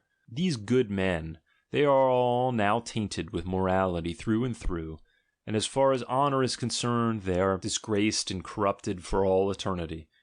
Which of them could stand a further truth about man? Or, put more tangibly, which of them could put up with a true biography? One or two instances. Lord Byron composed a most personal autobiography, but Thomas More was too good for it. He burnt his friend's papers. Dr. Gwinner, Schopenhauer's executor, is said to have done the same, for Schopenhauer as well wrote much about himself, and perhaps also against himself. Eis Eoon. The virtuous American Thayer, Beethoven's biographer, suddenly stopped his work. He had come to a certain point in that honorable and simple life, and could stand it no longer. Moral? What sensible man nowadays writes one honest word about himself? He must already belong to the order of holy foolhardiness. We are promised an autobiography of Richard Wagner. Who doubts but that it would be a clever autobiography? Think, forsooth, of the grotesque horror which the Catholic priest Jansen aroused in Germany with his inconceivably square and harmless pictures of the German Reformation. What wouldn't people do if some real psychologist were to tell us about a genuine Luther? Tell us not with the moralist simplicity of a country priest or the sweet and cautious modesty of a Protestant historian, but say with the fearlessness of a Taine, that springs from force of character, not from a prudent toleration of force. The Germans, by the by, have already produced the classic specimen of this toleration. They may well be allowed to reckon him as one of their own, in Leopold Ranke, that born classical advocate of every causa fortior, that cleverest of all the clever opportunists. End of section 6. Part 3. 20. But you will soon understand me. Putting it shortly, there is reason enough, is there not, for us psychologists nowadays never to get away from a certain mistrust of our own selves? Probably even we ourselves are still too good for our work. Probably, whatever contempt we feel for this popular craze for morality, we ourselves are perhaps nonetheless its victims, prey, and slaves. Probably it infects even us. Of what was that diplomat warning us when he said to his colleagues, "Let us especially mistrust our first impulses, gentlemen. They are almost always good." So should nowadays every psychologist talk to his colleagues. And thus we get back to our problem, which in point of fact does require from us a certain severity, a certain mistrust, especially against first impulses. The ascetic ideal in the service of projected emotional excess.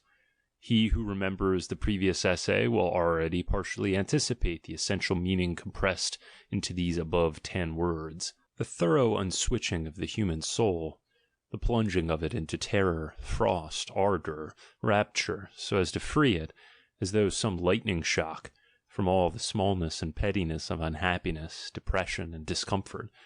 What ways lead to this goal? And which of these ways does so most safely? At bottom, all great emotions have this power, provided that they find a sudden outlet.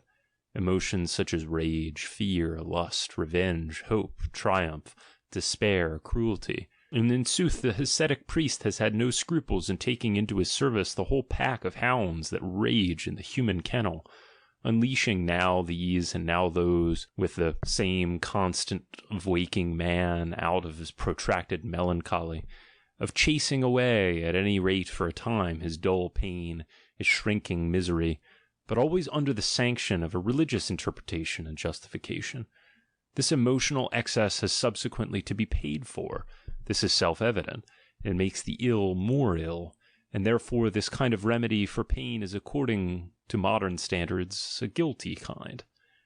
The dictates of fairness, however, require that we should all the more emphasize the fact that this remedy is applied with a good conscience, that the ascetic priest has prescribed it in the most implicit belief in its utility and indispensability, often enough almost collapsing in the presence of the pain which he created, that we should similarly emphasize the fact that the violent physiological revenges of such excesses, even perhaps the mental disturbances, are not absolutely inconsistent with the general tenor of this kind of remedy, this remedy which, as we have shown previously, is not for the purpose of healing diseases, but of fighting the unhappiness of that depression, the alleviation and deadening of which was its object. The object was consequently achieved. The keynote by which the ascetic priest was enabled to get every kind of agonizing and ecstatic music to play on the fibers of the human soul was, as everyone knows, the exploitation of the feeling of guilt. I have already indicated in the previous essay the origin of this feeling, as a piece of animal psychology and nothing else. We were thus confronted with the feeling of guilt in its crude state, as it were. It was first in the hands of the priest, real artist that he was in the feeling of guilt, that it took shape. Oh, what a shape! Sin, for that is the name of the new priestly version of the animal bad conscience, the inverted cruelty, has up to the present been the greatest event in the history of the diseased soul. In sin we find the most perilous and fatal masterpiece of religious interpretation. Imagine man suffering from himself, some way or other, but at any rate physiologically, perhaps like an animal shut up in a cage, not clear as to the why and the wherefore. Imagine him in his desire for reasons. Reasons bring relief. In his desire again for remedies, narcotics at last, consulting one who knows even with the occult, and see, lo and behold, he gets a hint from his wizard, the ascetic priest, his first hint on the cause of his trouble. He must search for it in himself, in his guiltiness, in a piece of the past. He must understand his very suffering as a state of punishment. He has heard, he has understood, has the unfortunate. He is now in the plight of a hen round which a line has to be drawn. He never gets out of the circle of lines. The sick man has been turned into the sinner. Now for a few thousand years we shall never get away from the sight of this new invalid, of a sinner. Shall we ever get away from it? Wherever we just look, everywhere the hypnotic gaze of the sinner always moving in one direction, in the direction of guilt, the only cause of suffering. Everywhere the evil conscience, the Gräuliche Tier, to use Luther's language. Everywhere rumination over the past, a distorted view of action, the gaze of the green-eyed monster turning on all action, everywhere the willful misunderstanding of suffering, its transvaluation into feelings of guilt, fear of retribution, everywhere the scourge, the hairy shirt, the starving body, contrition, everywhere the sinner breaking himself on the ghastly wheel of a restless and morbidly eager conscience, everywhere mute pain, extreme fear, the agony of a tortured heart, the spasms of an unknown happiness, the shriek for redemption. In point of fact, thanks to this system of procedure, the old depression, dullness, and fatigue were absolutely conquered. Life itself became very interesting again. Awake, eternally awake, sleepless, glowing, burnt away, exhausted, and yet not tired. Such was the figure cut by man, the sinner who was initiated into these mysteries. This grand old wizard of an ascetic priest fighting with depression, he had clearly triumphed. His kingdom had come. Men no longer grumbled at pain, men panted after pain.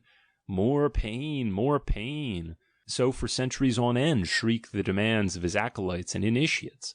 Every emotional excess which hurt, everything which broke, overthrew, crushed, transported, ravished, the mystery of torture chambers, the ingenuity of hell itself, all this was now discovered, divined, exploited, all this was at the service of the wizard, all this served to promote the triumph of his ideal, the ascetic ideal.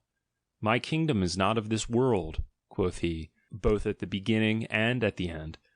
Had he still the right to talk like that? Goethe had maintained that there were only 36 tragic situations.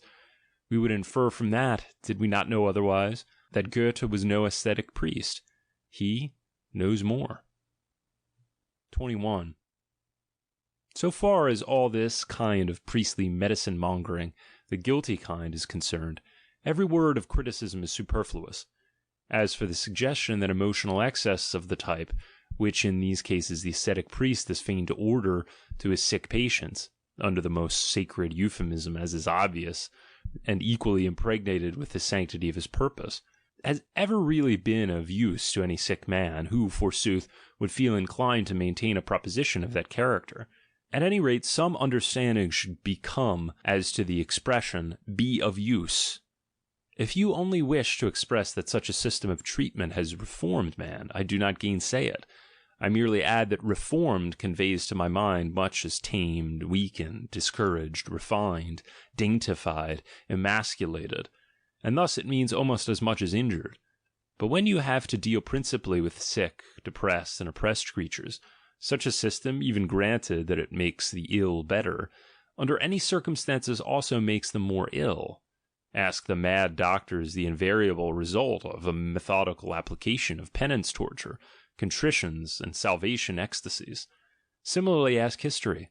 In every body politic where the ascetic priest has established this treatment of the sick, disease has on every occasion spread with a sinister speed throughout its length and breadth. What was always the result? A shattered nervous system, in addition to the existing malady, and this in the greatest as in the smallest, in the individuals as in the masses. We find, in consequence of the penance and redemption training, awful epileptic epidemics, the greatest known to history, such as the St. Vitus and St. John dances of the Middle Ages.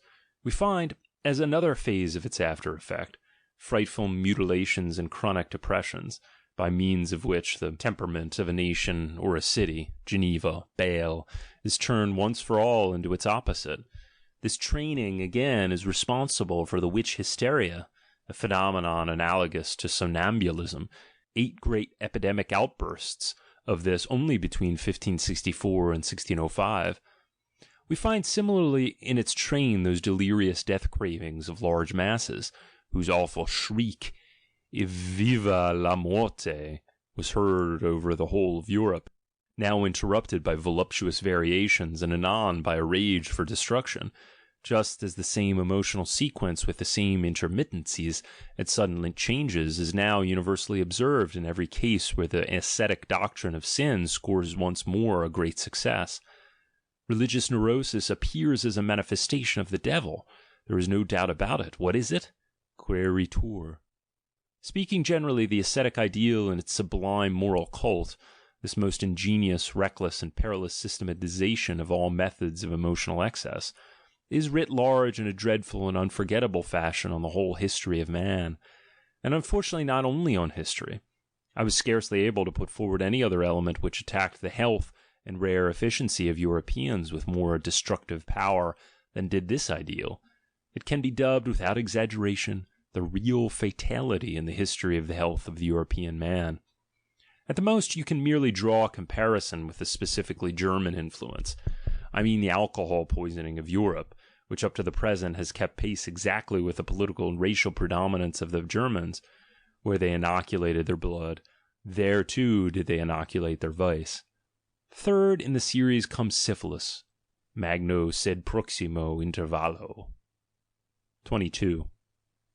The ascetic priest has, wherever he has obtained the mastery, corrupted the health of the soul. He has consequently also corrupted taste in artibus et litteris. He corrupts it still. Consequently? I hope I shall be granted this consequently. At any rate, I am not going to prove it first. One solitary indication, it concerns the arch book of Christian literature, the real model, the book in itself. In the very midst of the Greco-Roman splendor, which was also a splendor of books, face to face with an ancient world of writings which had not yet fallen to decay and ruin, at a time when certain books were still to be read, to possess which we would give nowadays half our literature in exchange. At that time the simplicity and vanity of Christian agitators, they are generally called fathers of the church, dared to declare, "We too have our classical literature, we do not need that of the Greeks."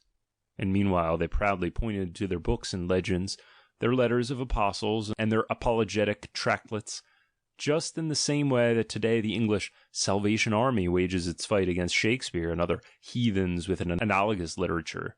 You already guessed it, I do not like the New Testament. It almost upsets me that I stand so isolated in my tastes so far as concerns this overvalued scripture. The taste of 2,000 years is against me, but what boots it? Here I stand, I cannot help myself. I have a courage of my bad taste. The Old Testament, yes, that is something quite different. All honor to the Old Testament. I find therein great men, an heroic landscape, and one of the rarest phenomena in the world, the incomparable naivete of the strong heart. Further still, I find a people. In the New, on the contrary, just a hostel of petty sects, pure rococo of the soul, twisting angles and fancy touches, nothing but convectical air, not to forget an occasional whiff of bucolic sweetness, which appertains to the epoch and the Roman province, and is less Jewish than Hellenistic. Meekness and braggadocio cheek by jowl, an emotional garrulousness that almost deafens, passionate hysteria but no passion, painful pantomime. Here manifestly everyone lacked good breeding. How dare anyone make so much fuss about their little failings as do these pious little fellows? No one cares a straw about it, let alone God. Finally, they actually wish to have the crown of eternal life. Do all these little provincials. In return for what, in sooth? For what end? It is impossible to carry insolence any further. An immortal Peter, who could stand him? They have an ambition which makes one laugh. The Thing dishes up cut and dried his most personal life, his melancholies, and common or garden troubles, as though the universe itself were under an obligation to bother itself about them, for it never gets tired of wrapping up God himself in the petty misery in which its troubles are involved. And how about the atrocious form of this chronic hobnobbing with God? This Jewish, and not merely Jewish, slobbering and clawing importunancy towards God. There exists little despised heathen nations in East Africa, from whom these first Christians could have learnt something worth learning, a little tact in worshipping. These nations do not allow themselves to say aloud the name of their God. This seems to me delicate enough. It is certain that it is too delicate, and not only for primitive Christians. To take a contrast, just recollect Luther, the most eloquent and insolent peasant whom Germany has had.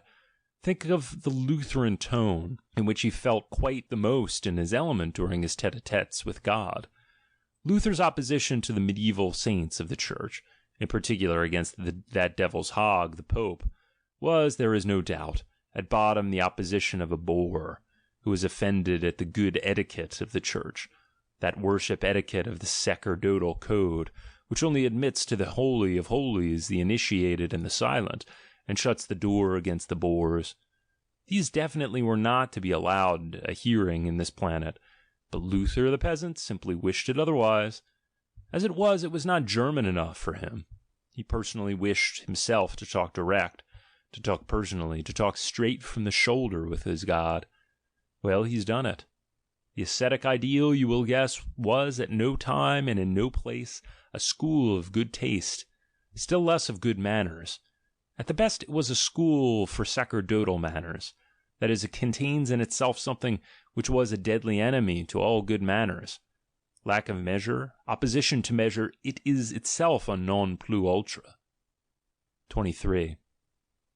The ascetic ideal has corrupted not only health and taste, there is also third, fourth, fifth, and sixth things which it has corrupted.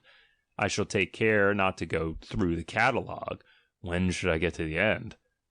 I have here to expose not what this ideal affected, but rather only what it means, on what it is based, what lies lurking behind it and under it, that of which it is the provisional expression, an obscure expression bristling with queries and misunderstandings. And with this object only in view, I presume not to spare my readers a glance at the awfulness of its results, a glance at its fatal results. I did this to prepare them for the final and most awful aspect presented to me by the question of the significance of that ideal. What is the significance of the power of that ideal, the monstrousness of its power? Why is it given such an amount of scope? Why is not a better resistance offered against it? The ascetic ideal expresses one will. Where is the opposition will, in which an opposition ideal expresses itself? The ascetic ideal has an aim. This goal is, putting it generally, that all the other interests of human life should, measured by its standard, appear petty and narrow. It explains epochs, nations, men, in reference to this one end. It forbids any other interpretation, any other end. It repudiates, denies, affirms, confirms, only in the sense of its own interpretation, and there, evermore a thoroughly elaborated system of interpretation. It subjects itself to no power. Rather does it believe in its own precedence over every power. It believes that nothing powerful exists in the world that has not first got to receive from it a meaning, a right to exist, a value, as being an instrument in its work, a way and means to its end, to one end. Where is the counterpart of this complete system of will, end, and interpretation? Why is the counterpart lacking? Where is the other one aim? But I am told it is not lacking, that not only has it fought a long and fortunate fight with that ideal, but that further it has already won the mastery over that ideal in all essentials. Let our whole modern science attest to this. That modern science which, like the genuine reality philosophy which it is, manifestly believes in itself alone, manifestly has the courage to be itself, the will to be itself, and has got on well enough without God, another world, and negative virtues. With all their noisy agitator babble, however, they affect nothing with me. These trumpeters of reality are bad musicians. Their voices do not come from the deeps with sufficient audibility. They are not the mouthpiece for the abyss of scientific knowledge. For today, scientific knowledge is an abyss. The word science in such trumpeter mouths is a prostitution, an abuse, and impertinence. The truth is just the opposite from what is maintained in the ascetic theory. Science has today absolutely no belief in itself, let alone in an ideal superior to itself. And wherever science still consists of passion, love, ardor, suffering, it is not the opposition to that ascetic ideal, but rather the incarnation of its latest and noblest form. Does that ring strange? There are enough brave and decent working people, even among the learned men of today, who like their little corner, and who, just because they are pleased so to do, become at times indecently loud with their demand, that people today should be quite content, especially in science, for in science there is so much useful work to do. I do not deny it. There is nothing I should like less than to spoil the delight of these honest workers in their handiwork, for I rejoice in their work. But the fact of science requiring hard work, the fact of its having contented workers, is absolutely no proof of science as a whole having today one end, one will, one ideal, one passion for a great faith. The contrary, as I have said, is the case. When science is not the latest manifestation of the ascetic ideal, but these are cases of such rarity, selectness, and exquisiteness, as to preclude the general judgment being affected thereby, science is a hiding place for every kind of cowardice, disbelief, remorse, despectio sui, bad conscience. It is the very anxiety that springs from having no ideal, the suffering from the lack of a great love, the discontent with an enforced moderation. Oh, what does all science not cover today? How much, at any rate, does it not try to cover? The diligence of our best scholars, their senseless industry, their burning the candle of their brain at both ends, their very mastery in their handiwork, how often is the real meaning of all that to prevent themselves continuing to see a certain thing? Science is a self-anesthetic. Do you know that? You wound them. Every one who consorts with scholars experiences this. You wound them sometimes to the quick through just a harmless word. When you think you are paying them a compliment, you embitter them beyond all bounds, simply because you didn't have the finesse to infer the real kind of customers you had to tackle, the sufferer kind, who won't own up even to themselves what they really are, the dazed and unconscious kind who have only one fear, coming to consciousness. 24. And now look at the other side, at those rare cases of which I spoke, the most supreme idealists to be found nowadays among philosophers and scholars. Have we perchance found in them the sought-for opponents of the ascetic ideal, its anti-idealists? In fact, they believe themselves to be such, these unbelievers, for they are all of them that. It seems that this idea is their last remnant of faith, the idea of being opponents of this ideal. So earnest are they on this subject, so passionate in word and gesture. But does it follow that what they believe must necessarily be true? We knowers have grown by degrees suspicious of all kinds of believers. Our suspicion has step by step habituated us to draw just the opposite conclusions to what people have drawn before. That is to say, wherever the strength of a belief is particularly prominent, to draw the conclusion of the difficulty of proving what is believed, the conclusion of its actual improbability. We do not again deny that faith produces salvation. For that very reason we do deny that faith proves anything. A strong faith, which produces happiness, causes suspicion of the object of that faith. It does not establish its faith. It does establish a certain probability of illusion. What is now the position in these cases? These solitaries and deniers of today, these fanatics in one thing, in their claim to intellectual cleanness, these hard, stern, continent, heroic spirits, who constitute the glory of our time, all these pale atheists, anti-Christians, immoralists, nihilists, these skeptics, effectics, and hectics of the intellect, in a certain sense they are the latter, both collectively and individually, these supreme idealists of knowledge, in whom alone nowadays the intellectual conscience dwells and it is alive. In point of fact, they believe themselves as far away as possible from the ascetic ideal, do these free, very free spirits. And yet, if I may reveal what they themselves cannot see, for they stand too near themselves, this ideal is simply their ideal. They represent it nowadays and perhaps no one else. They themselves are its most spiritualized product, its most advanced picket of skirmishes and scouts, its most insidious, delicate, and elusive form of seduction.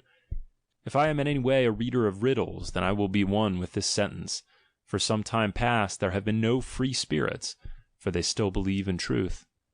When the Christian crusaders in the East came into collision with that invincible order of assassins, that order of free spirits par excellence, whose lowest grade lives in a state of discipline such as no order of monks has ever attained, then in some way or other they managed to get an inkling of that symbol and tally word that was reserved for the highest grade alone as their secretum. Nothing is true, everything is allowed. In sooth, that was freedom of thought, thereby was taking leave of the very belief in truth. Has indeed any European, any Christian freethinker, ever yet wandered into this proposition and its labyrinthy consequences? Does he know from experience the Minotauros of this den? I doubt it. Nay, I know otherwise. Nothing is more really alien to these monofanatics, these so-called free spirits, than freedom and unfettering in that sense. In no respect are they more closely tied. The absolute fanaticism of their belief in truth is unparalleled.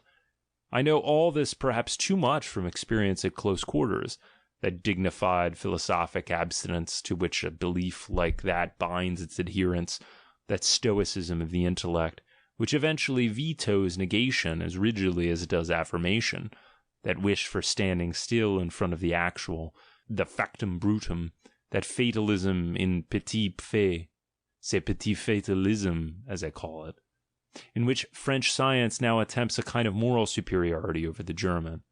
This renunciation of interpretation generally, that is, of forcing, doctoring, abridging, omitting, suppressing, inventing, falsifying, and all the other essential attributes of interpretation. All this, considered broadly, expresses the asceticism of virtue, quite as effectively as it does any repudiation of the senses. It is at bottom only a modus of that repudiation. But what forces it into that unqualified will for truth is the faith in the ascetic ideal itself.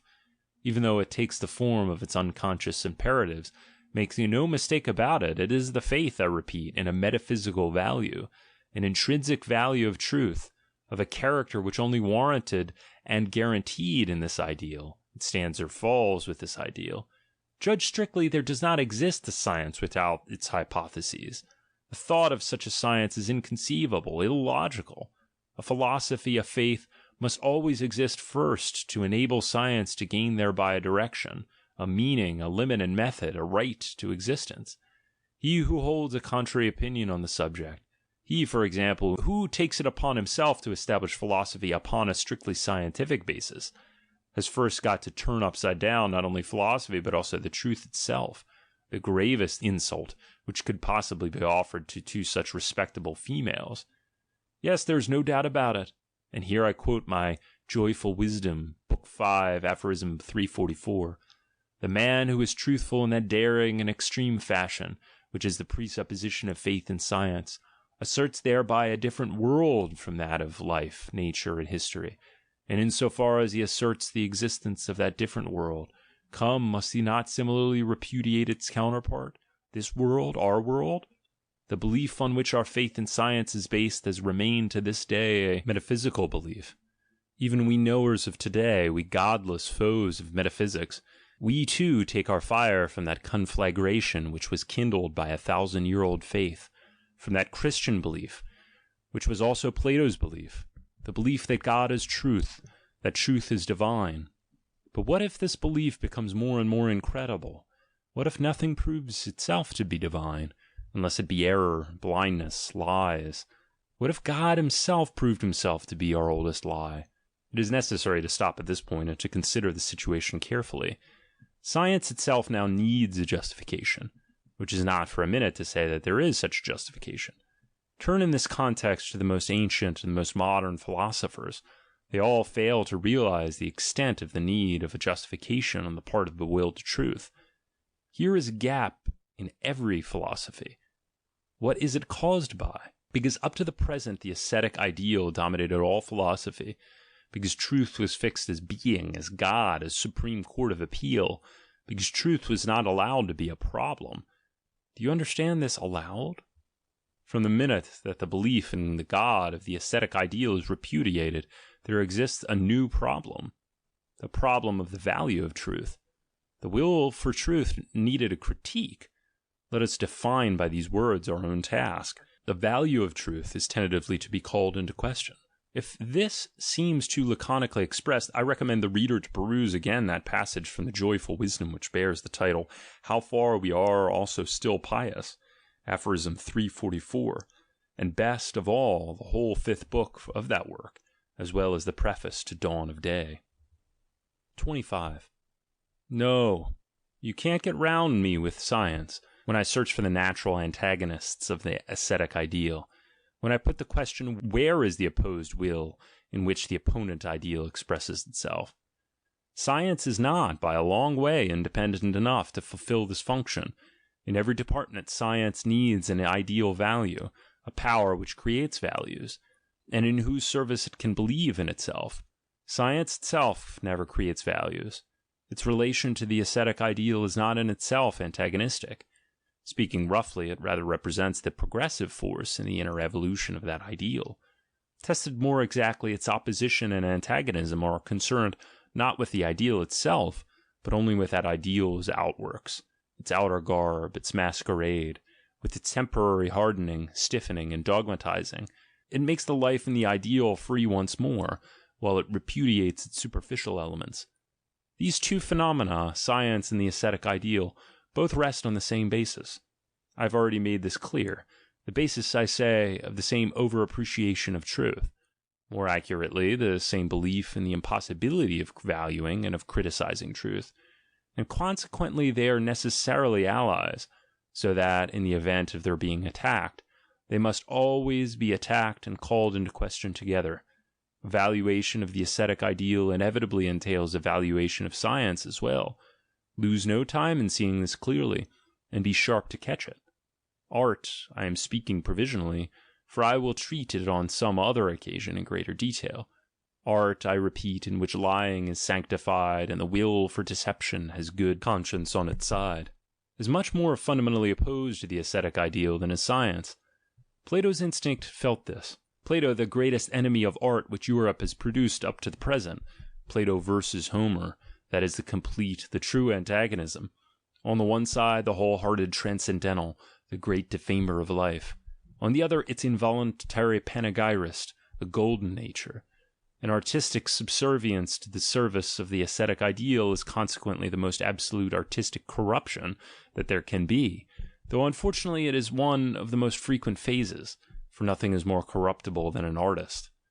Considered physiologically, moreover, science rests on the same basis as does the ascetic ideal. A certain impoverishment of life is the presupposition of the latter as of the former. Add frigidity of the emotions, slackening of the tempo, the substitution of dialect for instinct, seriousness impressed on mien and gesture, seriousness, that most unmistakable sign of strenuous metabolism, of struggling, toiling life. Consider the periods in a nation in which the learned man comes into prominence, that they are periods of exhaustion, often of sunset, of decay, the effervescing strength, the confidence in life, the confidence in the future are no more. The preponderance of the mandarins never signifies any good, any more than does the advent of democracy, or arbitration instead of war, equal rights for women, the religion of pity, and all the other symptoms of declining life. Science handled as a problem. What is the meaning of science? Upon this point the preface to The Birth of Tragedy. No, this modern science, mark you this well, is at times the best ally for the ascetic ideal, and for the very reason that it is the ally which is most unconscious, most automatic, most secret, and most subterranean. They have been playing into each other's hands up to the present, have these poor in spirit, and have the scientific opponents of that ideal.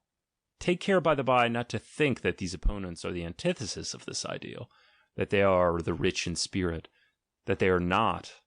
I have called them the hectic in spirit. As for these celebrated victories in science, there is no doubt that they are victories, but victories over what? There was not for a single minute any victory among their list over the ascetic ideal. Rather was it made stronger, that is to say, more elusive, more abstract, more insidious, from the fact that a wall, an outwork, that had got built on to the main fortress and disfigured in its appearance, should from time to time be ruthlessly destroyed and broken down by science. Does anyone seriously suggest that the downfall of the theological astronomy signified the downfall of that ideal? Has perchance man grown less in need of a transcendental solution of his riddle of existence? Because since that time this existence has become more random, casual, and superfluous in the visible order of the universe. Has there not been, since the time of Copernicus, an unbroken progress of the self-belittling of man and his will for belittling himself? Alas, his belief in his dignity, his uniqueness, and his irreplaceableness in the scheme of existence is gone. He has become animal, literal, unqualified, and unmitigated animal. he who in his earlier belief was almost God, child of God, demigod. Since Copernicus, man seems to have fallen on to a steep plane. He rolls faster and faster away from the center. Whither? Into nothingness? Into the thrilling sensation of his own nothingness? Well, this would be the straight way to the old ideal? All science, and by no means only astronomy, with regard to the humiliating and deteriorating effect of which Kant has made such a remarkable confession, it annihilates my own importance. All science, natural as much as unnatural, by unnatural I mean the self-critique of reason, nowadays sets out to talk man out of his present opinion of himself, as though that opinion had been nothing but a bizarre piece of conceit. You might go so far as to say that science finds its peculiar pride, its peculiar bitter form of stoical ataraxia, in preserving man's contempt for himself, that state which took so much trouble to bring about, as man's final and most serious claim to self-appreciation. Rightly so, in point of fact, for he who despises is always one who has not forgotten how to appreciate. But does all this involve any real effort to counteract the ascetic ideal? Is it really seriously suggested that Kant's victory over the theological dogmatism about God, soul, freedom, immortality, has damaged that ideal in any way, as the theologians have imagined to be the case for a long time past? And in this connection, it does not concern us for a single minute if Kant himself intended any such consummation. It is certain that from the time of Kant every type of transcendentalist is playing a winning game. They are emancipated from the theologians. What luck! He has revealed to them that secret art by which they can now pursue their heart's desire on their own responsibility and with all the respectability of science. Similarly, who can grumble at the agnostics, reverers as they are of the unknown and the absolute mystery, if they now worship their very query as God? Xavier Doudan talks somewhere of the ravages which l'habitude d'admirer l'intelligible a lieu de rester tout simplement dans l'inconnu has produced. The ancients, he thinks, must have been exempt from those ravages. Supposing that everything known to man fails to satisfy his desires, and on the contrary contradicts and horrifies them, what a divine way out of all this to be able to look for the responsibility, not in the desiring, but in the knowing. There is no knowledge, consequently there is a God. What a novel elegantia syllogismi! What a triumph for the ascetic ideal! 26. Or perchance does the whole of modern history show in its demeanour greater confidence in life, greater confidence in its ideals? Its loftiest pretension is now to be a mirror. It repudiates all teleology. It will have no more proving. It disdains to play the judge, and thereby shows its good taste. It asserts as little as it denies, it fixes, it describes. All this is to a high degree ascetic, but at the same time it is to a much greater degree nihilistic. Make no mistake about this. You see in the historian a gloomy, hard, but determined gaze, an eye that looks out as an isolated North Pole explorer looks out, perhaps so as not to look within, so as not to look back. There is snow. Here is life silenced. The last crows which caw here are called whither, vanity, nada. Here nothing more flourishes and grows, as the most the metapolitics of St. Petersburg and the pity of Tolstoy.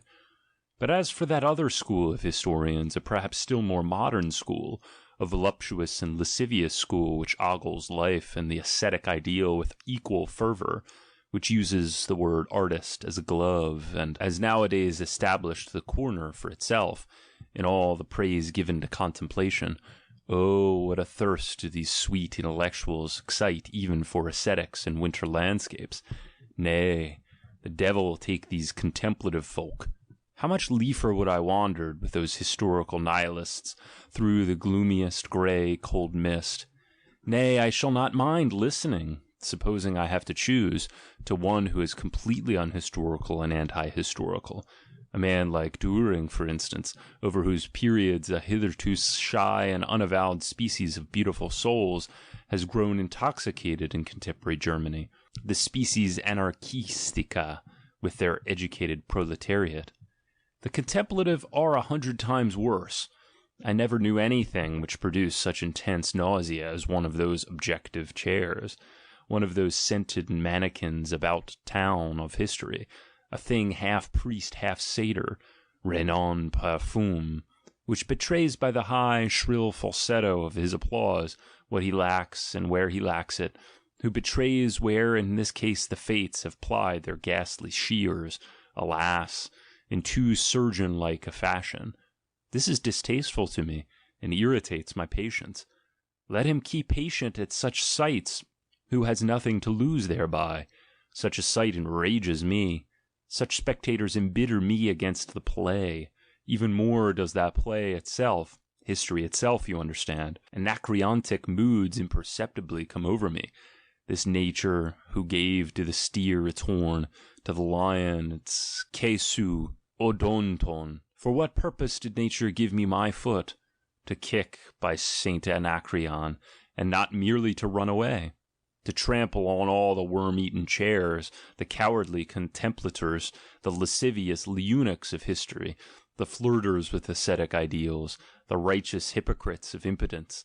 All reverence on my part to the ascetic ideal in so far as it is honourable, so long as it believes in itself and plays no pranks on us. But I like not all these coquettish bugs who have an insatiate ambition to smell of the infinite, until eventually the infinite smells of bugs. I like not the whited sepulchres with their stagey reproduction of life. I like not the tired and the used up who wrap themselves in wisdom and look objective. I like not the agitators dressed up and as heroes, who hide their dummy heads behind the stalking horse of an ideal. I like not the ambitious artists who would fain play the ascetic and the priest, and are at bottom nothing but tragic clowns. I like not, again, these newest speculators in idealism, the anti-Semites, who nowadays roll their eyes in the patent Christian Aryan man of honour fashion, and by an abuse of moralist attitudes and agitation dodges so cheap as to exhaust any patience, strive to excite all the blockhead elements in the populace. The invariable success of every kind of intellectual charlatanism in present-day Germany hangs together with an almost indisputable and already quite palpable desolation of the German mind, whose curse I look for in a too exclusive diet of papers, politics, beer, and Wagnerian music, not forgetting the condition precedent of this diet, the national exclusiveness and vanity, the strong but narrow principle, Germany, Germany above everything. And finally, the paralysis agitans of modern ideas. Europe nowadays is, above all, wealthy and ingenious in means of excitement. It apparently has no more crying necessity than stimulantia and alcohol. Hence the enormous counterfeiting of ideas, those most fiery spirits of the mind. Hence, too, the repulsive, evil-smelling, perjured, pseudo-alcoholic air everywhere. I should like to know how many cargoes of imitation idealism, of hero costumes with highfalutin claptrap, how many casks of sweetened pity liqueur, firm, la religion de la souffrance, how many crutches of righteous indignation for the help of those flat-footed intellects, how many comedians of the Christian moral ideal would need today to be exported from Europe to enable its air to smell pure again. It is obvious that in regard to this overproduction, a new trade possibility lies open. It is obvious that there is a new business to be done in little ideal idols and obedient idealists. Don't pass over this tip. Who has sufficient courage? We have in our hands the possibility of idealizing the whole earth. But what am I talking about courage? We need only one thing here. A hand. A very free hand. 27. Enough.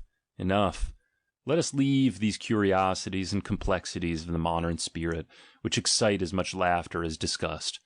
Our problem can certainly do without them, the problem of the meaning of the ascetic ideal.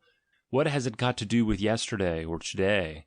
Those things shall be handled by me more thoroughly and severely in another connection, under the title A Contribution to the History of European Nihilism. I refer for this to a work which I am preparing, The Will to Power, an attempt at a transvaluation of all values. The only reason why I come to allude to it here is this: the ascetic ideal has at times, even in the most intellectual sphere, only one real kind of enemies and damagers. These are the comedians of this ideal, for they awake mistrust. Everywhere otherwise, where the mind is at work seriously, powerfully, and without counterfeiting, it dispenses altogether now with an ideal. The popular expression for this abstinence is atheism, with the exception of the will for truth.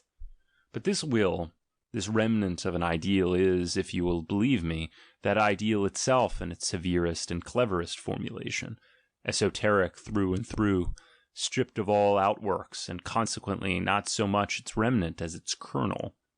Unqualified honest atheism, and its air only do we breathe, we, the most intellectual men of this age, is not opposed to that ideal, to the extent that it appears to be. It is rather one of the final phases of its evolution, one of its syllogisms and pieces of inherent logic. It is the awe-inspiring catastrophe of a 2,000-year training in truth, which finally forbids itself the lie of the belief in God. The same course of development in India, quite independently and consequently of some demonstrative value, the same ideal driving to the same conclusion, the decisive point reached 500 years before the European era, or more precisely at the time of Buddha. It started in the Sankhya philosophy, and then this was popularized through Buddha, and made into a religion. What? I put the question with all strictness, has really triumphed over the Christian God? The answer stands in my joyful wisdom, aphorism 357. The Christian morality itself, the idea of truth, taken as it was with increasing seriousness, the confessor subtlety of the Christian conscience, translated and sublimated into the scientific conscience, into intellectual cleanness at any price, regarding nature as though it were a proof of the goodness and guardianship of God, interpreting history in honor of a divine reason as a constant proof of a moral order of the world and a moral teleology, explaining our own personal experiences, as pious men have for long enough explained them, as though every arrangement, every nod, every single thing were invented and sent out of love for the salvation of the soul. All this is now done away with. All this has the conscience against it, and is regarded by every subtler conscience as disreputable, dishonorable, as lying, feminism, weakness, cowardice. By means of this severity, if by means of anything at all, are we, in sooth, good Europeans, and heirs of Europe's longest and bravest self-mastery. All great things go to ruin by reason of themselves, by reason of an act of self-dissolution. So wills the law of life, the law of necessary self-mastery, even in the essence of life.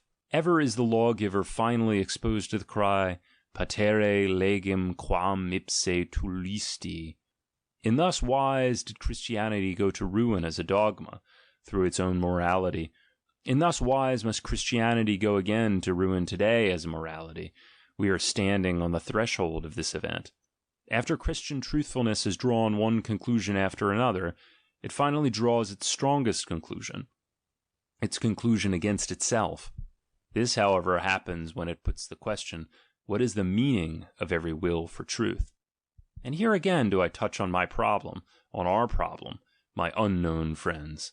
For as yet I know of no friends. What sense has our whole being, if it does not mean that in our own selves that will for truth has come to its own consciousness as a problem?